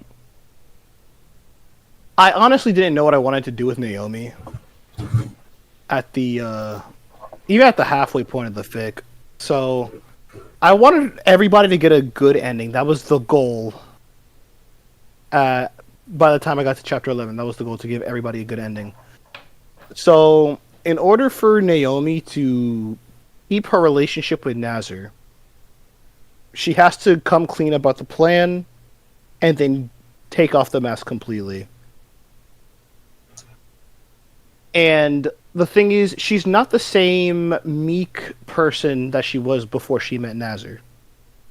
She grew in that time. So I wanted to give her more confidence in who she is. Is she a schemer? Yes. Is she a manipulator? Yes. But she acknowledges it and owns it. And in turn uses that to help her friends. So when Trish did the whole thing, she immediately got to scrubbing footage off of the security cameras so Stella doesn't get into any trouble, and then starts printing off posters to immediately get the public off of Trish's back. Not off Trish's back, on Trish's back. Sorry. Yeah. And then of course her smoking, because come on. You're telling me she doesn't you're telling me that if she gets closer to Fang, they're not going to share a smoke? Come on now. Okay, so here comes a worst case scenario question. So, are you following Deadass Spider's continuity of Naomi and Mia? I don't believe anybody in the right mind is, Reed. No, I am. I made their last name already. No. Fuck you, yes. Alright. I'm gonna be real, the only thing I take from Dead Spire is the Moretti name, and that is it. That is the only thing I take to. Look. If they want to say that Mia and Naomi are related, that is 100% in their right. I just think Moretti is just Naomi Moretti. Come on, man. It rolls off the tongue. Yeah. It works. Sounds well. like she... I followed on to what Karma Chicken did and just said it's Chun for Columbo Mod. That's the executive decision we came to. To really bring it. So she really is Chinese then. She has a Chinese name. But it also could... You could think of somebody like a Naomi Moretti becoming like a detective or a cop kind of name. Yeah. Or a Silent Hill protagonist. Not the murderer in Columbo. But yeah, the main thing was Naomi needed to get over her mask so she can help Trish. Now, I did see that some people were confused as to why Naomi was helping Trish make amends. And that was mainly chance, and she thought, no, sorry. Yeah. No, yeah, you're exactly right. You're exactly right. That Naomi got that chance to change, and it'd be hypocritical if she didn't give that chance to Trish. But yeah. So when Trish decided that she wanted to make things better, I needed her to come to the conclusion to get to talk to Naomi without, I guess, making a big deal out of everything. How do I explain this? So I wanted to establish that literally Naomi was her last resort. That nobody would really want to talk to her, because I'm pretty sure Rosa would beat the hell out of her. Give her the triple chocolate beating. 3 chunkless style. Oh yeah, just light that ass up. Nazar would probably sock her. I think Reed would not say anything to her because that's like an E3 type shit where it like took, I guess, a bit for her to reconvince him. No, yeah, Reed. Yeah. Yeah, I have the headcanon that Reed had to have something for Trish.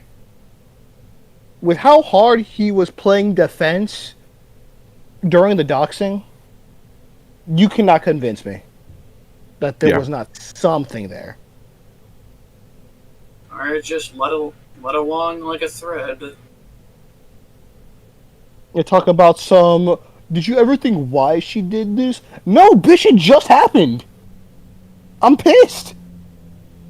Yeah, like I described Reed as a chronic coward and pussy. He hates conflict and seeks to avoid it by any means necessary, no matter the damage it will cost. Yeah, he is. Hi. Yeah. Wait, 1 second. Not to confuse it with me, Raptor Reed.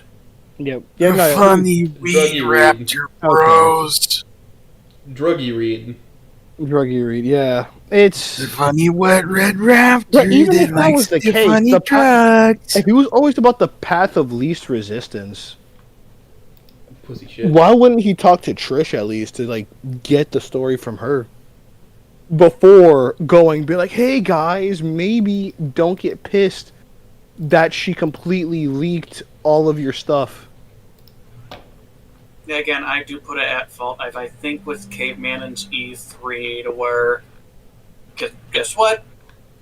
When Reed does it a second time, he fucking disappears. Was like supporting Trish again. Yeah, he just straight up vanishes, which is why I always think that I don't want to say that Reed wasn't Fang's friend, but we know who out of the two that he prefers, Hmm. just based on that. Yeah. But yeah. So Reed had to come to the realization that he was being a dipshit, obviously. And Trish has to win back the trust of everybody. So the main thing that had to go into that, she had to get the shit beaten out of her for one, catharsis reasons, because fuck her. Number two, she has to come to realize just what kind of damage she was doing to other people. Which is why I even have her reference and be thankful that at least they aren't using a crowbar. To try to reference back to the first few chapters in the OG Snoop. Where she literally assaults somebody with a crowbar. Yeah, it's implied that she does it. Hmm. Heavily implied. Heavily implied, as in, hey, I need to borrow your crowbar a bit longer. He's like, hey, yeah, I gotta hunt somebody down.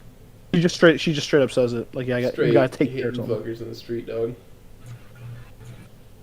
Yeah. So, and I wanted to have the audience get the fact that Naomi isn't 100% on everybody's side, which is why when Naomi agrees to help her, the first thing she does is kick her right in the shin.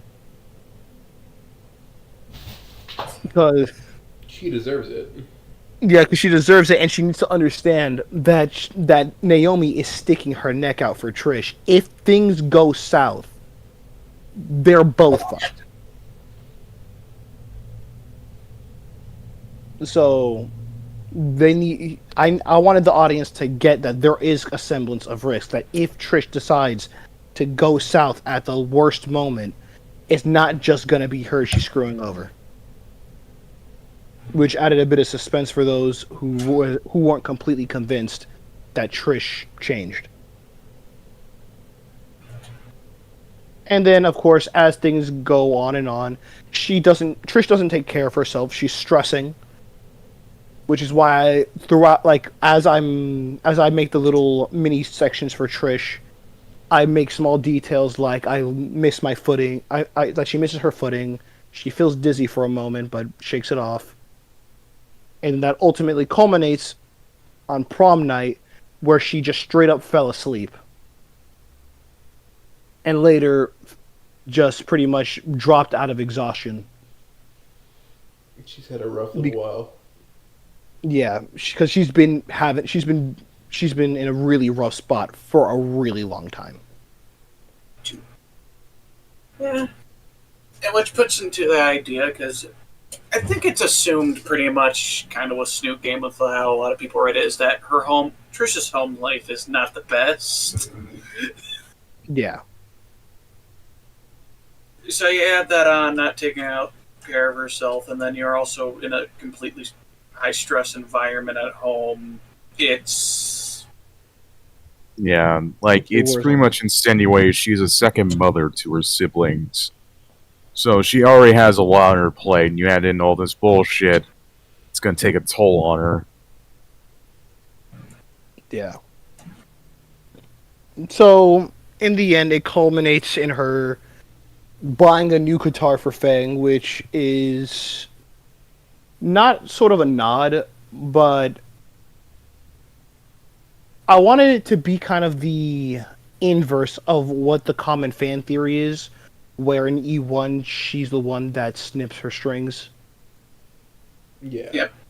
So I you wanted get her like to an be E4 without them together, where Yeah. everybody's happy at the end. Yeah. So Anon, of course, doesn't buy this because why the hell would you? Right? You just been told that this person's been lying to your girlfriend for several months to get back at you. You really think you're going to trust him now? Which I do give an argument for with Spears. But at the end of the day, it would be irresponsible to say that Anon should forgive him because forgiveness. Right? Yeah, shouldn't forgive him. You should move on. or at least try to. It's, Man, it's not that. It's that you should like. I'm all if he wanted to forgive, which he does to Trish. If you want to forgive, it shouldn't be because you have to, because it's supposed to be the morally right thing to do. Right? Yeah. I got a Because the saying for it. Forgive your enemies, but remember their name. yeah. Yep. Legitimately a quote from JFK, not just from 5, but was an actual quote he said, and it's very much true. Yeah. I mean, many people have used that quote as well as JFK. Yeah. I think I saw it attributed to Teddy Roosevelt. I think it's just been a very strong... It's a very strong thing to say. It goes hard.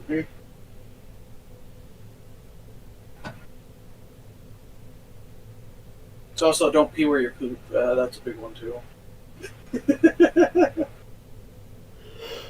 Huh. But yeah. I love this So knowledge. Yes, that's pretty much where Trish kind of like ended off, where she ends up meeting back with Reed. They talk things out. I feel like I might have made things a little too fast for those two. They end up hanging out. Wait, I might be mixing fics again. Yeah. I reread through the first half of it today, right? Where it might be another one. Trish ends up in Reed's van. They just kind of hang out for a while. I don't remember which one that would be. I know there was one like that. Of course, I had to make a reference to her favorite food, mangoes, because obviously. And then chapter 17, the big, not 17, 6. Fuck, I forgot which chapter it was. But the second to last one, where it's the big apology. Because it kind of felt stilted if she didn't address everybody. Because yeah, she did a good thing, but it was still really weird. Then of course Naomi drops the bomb that she's been helping Trish. Decides to drop it now because everything is working out for the better. And this time decides to do another scheme. But instead of thinking what's best for everybody and going for it, she asks Anon, let me help you do this. Because he's still very apprehensive about letting Trish back in. So she does, and in the end, they all are they're having a good campfire in Stella's place. They're all gonna sit around, watch some anime, and then out comes Trish, and it's just one big apology and group hug, and then they all just chill and watch anime together. It's great.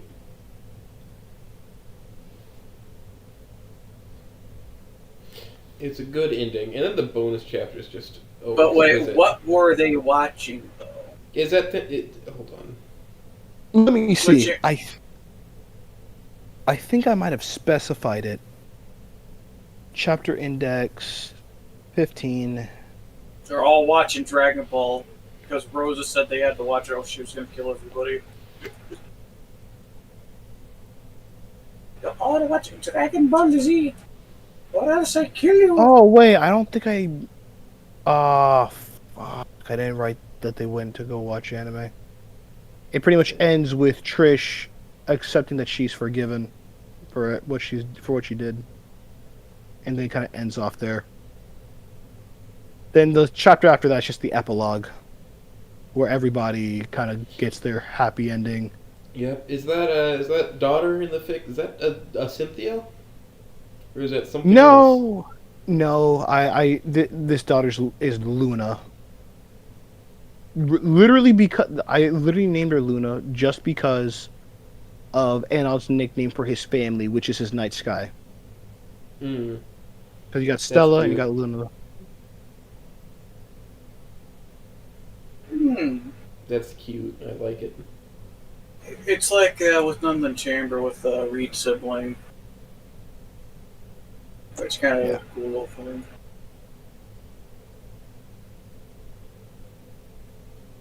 I like it. I like it. I like it. Wow. But yeah, I think we pretty much covered everything for all in the cards. Yeah.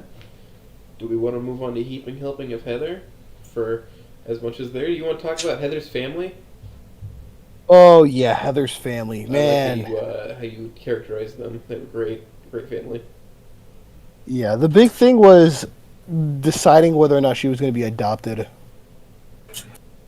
Because I knew their for the information that I got about them, I knew their family's name and that they live on a ranch, and then that was it. So I wanted to give Heather some sort of conflict, but I wasn't super sure how. Until I got to about chapter 5. When I started writing that, I got to see like how Heather can be a bit frustrated with the fact that people take her innocence for not ignorance, But for stupidity. but for stupidity, yeah. Where nobody wants to tell her anything. Okay. She's not stupid, she just doesn't know everything. I'll repeat this as I'll say this. Boy, is she pretty, but oh god, does she need some help with some things. Everybody needs help. Yeah. For her, it was just being treated like an adult. For someone to trust in her enough to tell her things. Like, for me with Heather, I needed to think, what does Heather get out of the relationship? Because we know what Anon's getting, but what does Heather gain? So, in this way, they both get something. Oh, we definitely know what Anon's getting out of that, Oh, that yeah. relationship. Oh, Jesus Oh, Christ. yeah. Like being said, Anon in the majority of these fics is shooting way above his fucking... Way out of his league. And he's hitting every time. Man. Unless if it's like maybe Stella, where that, like 100%, yeah, no. You're in league. Oh. Yeah, take a phone call. Stella is way out of his league. Reed is speaking falsehoods. No, yeah. Yeah. Stella was... She was great by all means.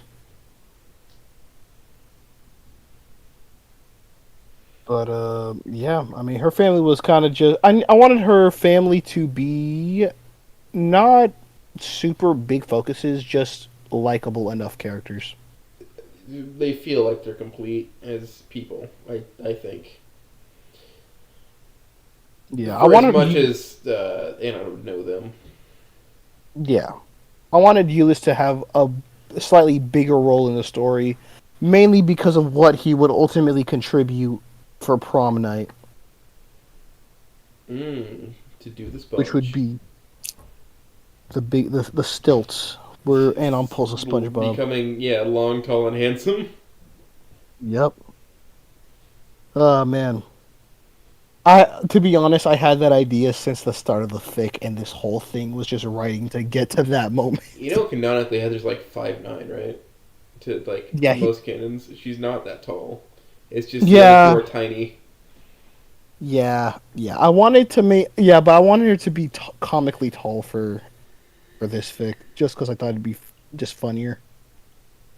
Which is why I mentioned that she has to somewhat crouch when she's walking in her house. Ceiling too low. Yeah, ceiling's too low.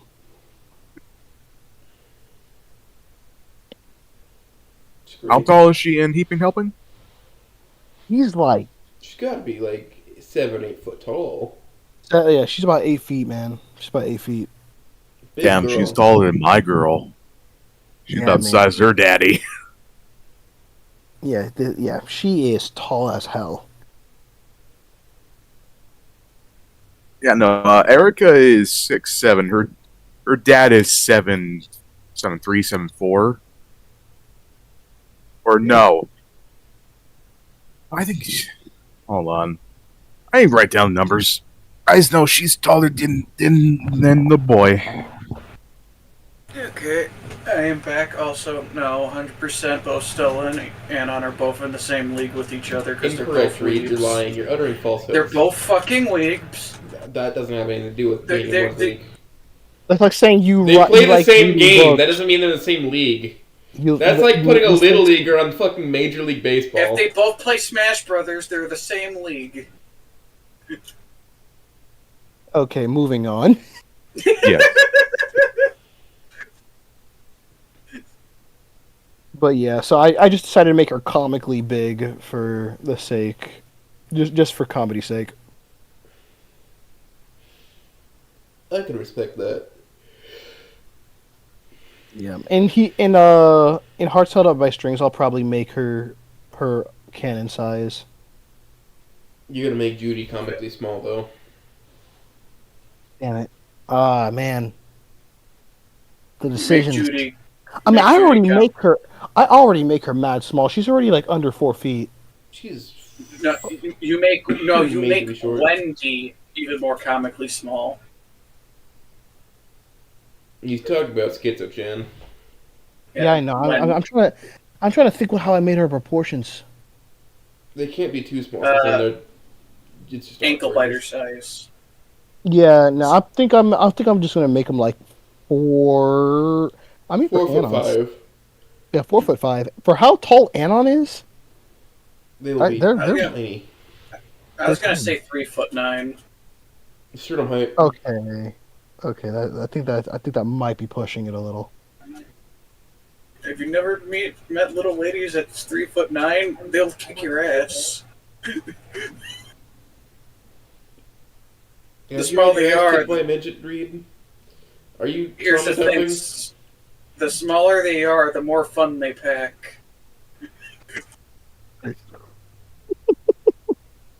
It's just like a pup. It's like one of those bulldogs. The smaller they get, the more pure muscle they get. Yeah. Goodness.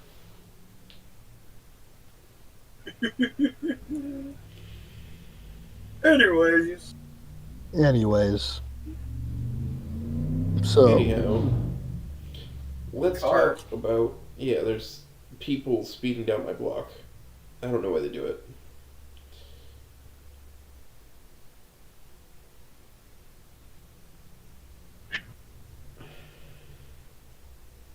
what did you say you wanted to talk about?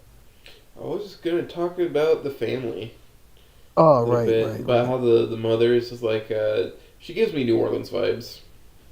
How do I tell you? Man, it feels so racially motivated. I Yeah, thought well- of the sweetest Southern woman, and I immediately thought of a slightly overweight black lady in floral clothing, making delicious food. Okay, are you thinking Cajun sweet?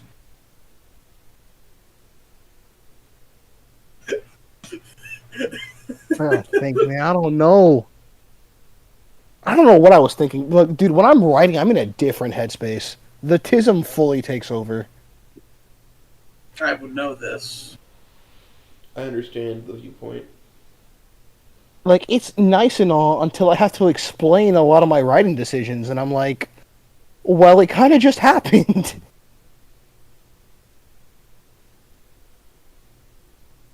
But, yeah. And Arthur, I kind of based him off, Arthur Morgan. Arthur Morgan, man. Listen here, Dutch. I don't think this is the greatest plan. Dutch. I probably should have added some Red Dead, Do you, quotes. if I go through this on stream and read it all, do you want me to just do the Arthur Morgan voice the entire time for him? Would you enjoy that? I don't It'd know be what you fun. think you're doing with my little girl.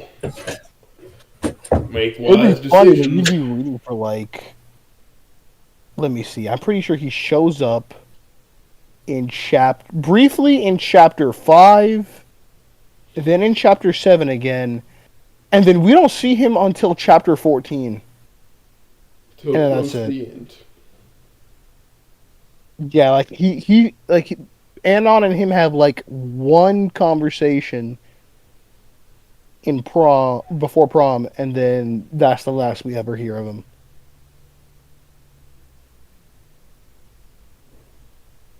Really, you should have given more to Arthur, I think. Yeah, probably. If you think I did Arthur bad, I mean, Dolly wasn't even much of a character. It was just sweet mom.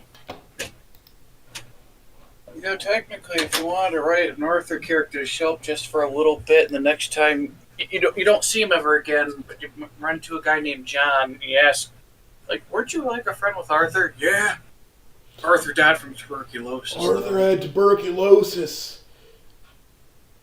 He was Been in my the brother hospital and 10 years since. my senior. Oh.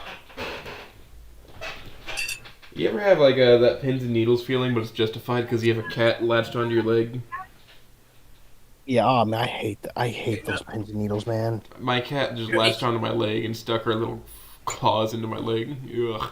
You know, we bring up these Faust characters of all, like, what's the Faust and what's the other guy's name? JJ. And JJ. Another blood war that I have to start.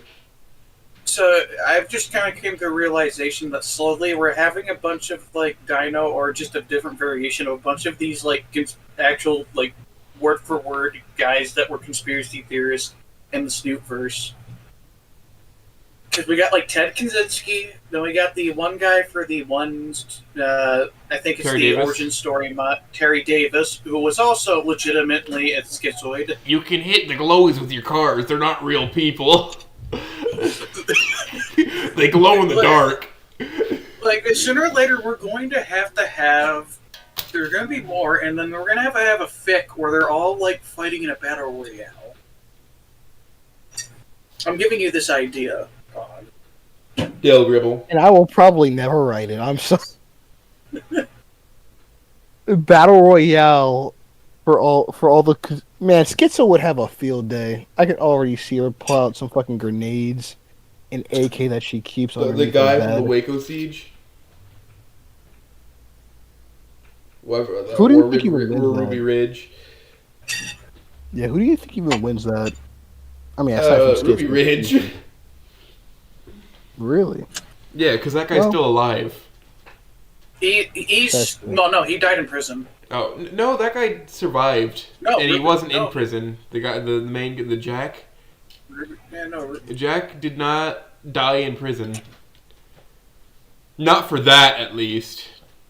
no, I think he just died of old age. Yeah, he was just old and became hateful for the rest of his life. I mean, but wouldn't you? The federal government shot your wife and 2 of your children. Wouldn't you become kind of because you're hateful? You know, like because you went to a gun show or something, and then somebody tried to make you do a No, buy-off. literal entrapment. They kept Yeah. pestering him to shorten a shotgun. Literal entrapment. The ATF was in the wrong. And then he missed That's a court why- date because his lawyer didn't properly tell him when court was. Hence why, if there will That's ever the be, initial warrant that kicked off that siege, by the way, was I'll turn they around. tried to arrest him for missing a court date. And he's like, "Dog, my paperwork says March. Actually, it was supposed to be February. My paperwork says March. That's in my hand." And they tried to arrest him. So, truly, it is just government on level's fault that happened. If they're like, "Oh, whoops, our bad. Well, could he just come down anyway?" He probably would have gone at that point. Not defending his later actions. That's just... He was a man. I'm not defending any actions he took, but he was the a man. Snoopverse timeline, he decided. Snoopverse just to kind timeline, of- he went with them to go to court after they realized they fucked up. Boom, happy ending. He would, and then his lawyer was Saul Snoopman or whatever it's called, Saul Snoopman. Gall Sudman. But yeah, no, it's just awful stuff. Why am I talking about this? This is not very. This is not, I was just talking. We completely went off topic. No, we're talking. No, I'm just sorry. bringing up- I find these characters interesting.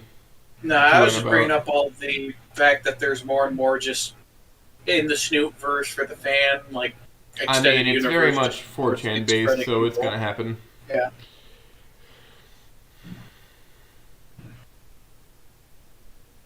Anyway, let's continue. Oh, yes. Let's continue before I hit the wall and pass out. So, yeah, I guess the person who got the most characterization was Euless. And it was more of a means to an end-esque. I wanted him to be more mechanically inclined to give him some sort of indication of what he would be in the future, as well as be useful for the stilts. But that was pretty much it. I didn't really have any big plans with the family, so I As kind far of just. as mechanical stilts, there is something called power risers, which are jumping stilts. Ooh. It's just you strap springs to your fucking legs and it lets you jump fucking 6 foot in the air. Easily. Spring lock failure. Yeah, you snap, it's destroying your Fight of fucking shins, 87? but Set that by A7?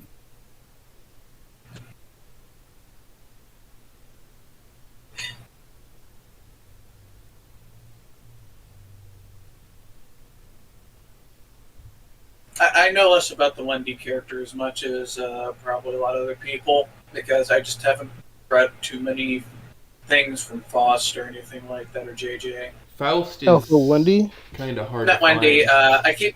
I always fucking Schizo. bleed their names. I bleed their Or names Judy? together. Not Judy. I always remember Judy because Heather. She- Heather Heather, looks like a Wendy to me. I don't know why. I think it's because I consider Wendy to be a southern name. Right. So for Heather, I have a small paragraph that I got.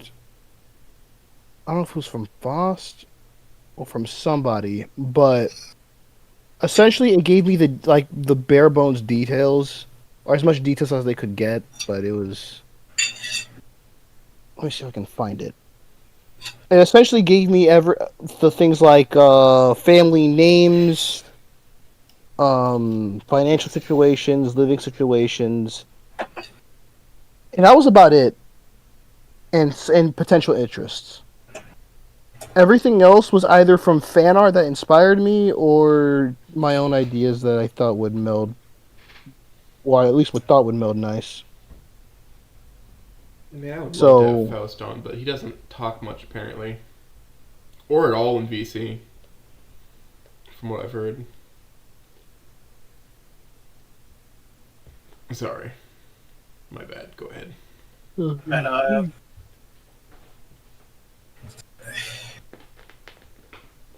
I'm more out. Sarah, you're more in depth with this than I am. So I kind of zoned out there. What are we talking about? I think we were talking about Heather. The funny acro. I guess.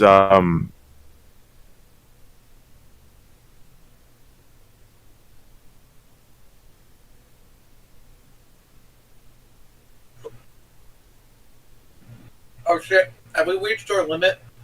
I think we've hit the overload. Yeah. Everybody's just kind of Yeah. tired. Yeah. Yeah. Yeah, it happens. My brain juices have stopped flowing in interview mode and now back in writer mode, so I kind of hit the wall. Pawn, is there anything you want to say? Nothing but thanks for having me on, guys. This has been fun.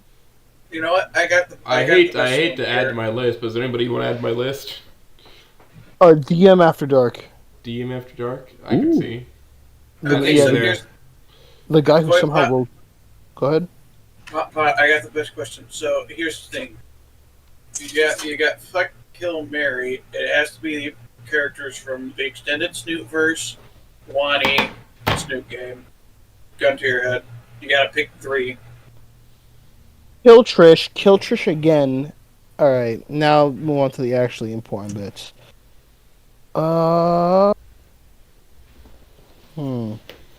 Mary Thinking? Stella, fuck Stella, kill Trish. Oh no, oh that's very easy. Fuck and marry Rosa. hands down, and just murder Trish twice, just for funsies. Yes. Now, if you were forced to I not love allowed to pick Latino Rosa, Sonic. If I'm forced to pick one, Mary Rosa, of course. I mean, hands down. Hmm. Give me one moment. If I had to just fuck, Mia, then. I think that's no, a lot of people. no, I'm not touching that creature with a 10-foot pole. Amen. Amen. No, Amen. nuh-uh.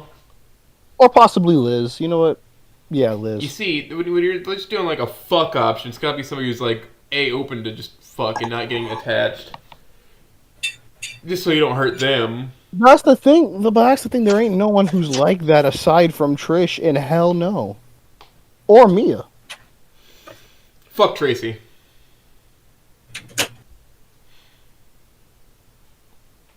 Right? Okay, Tracy? so, I'm not even 20, so, I mean, that'd be like saying fuck Samantha. Man, I am 20. Also, Reed would probably applaud what you just said if he is still listening. Yeah. Anyway, I Okay, guess you know I what? guess since we're all getting tired, I should end it off. You know what? A little Sea of Space Cowboy. Bye-bye. You know what everybody gets at the end here? Mm.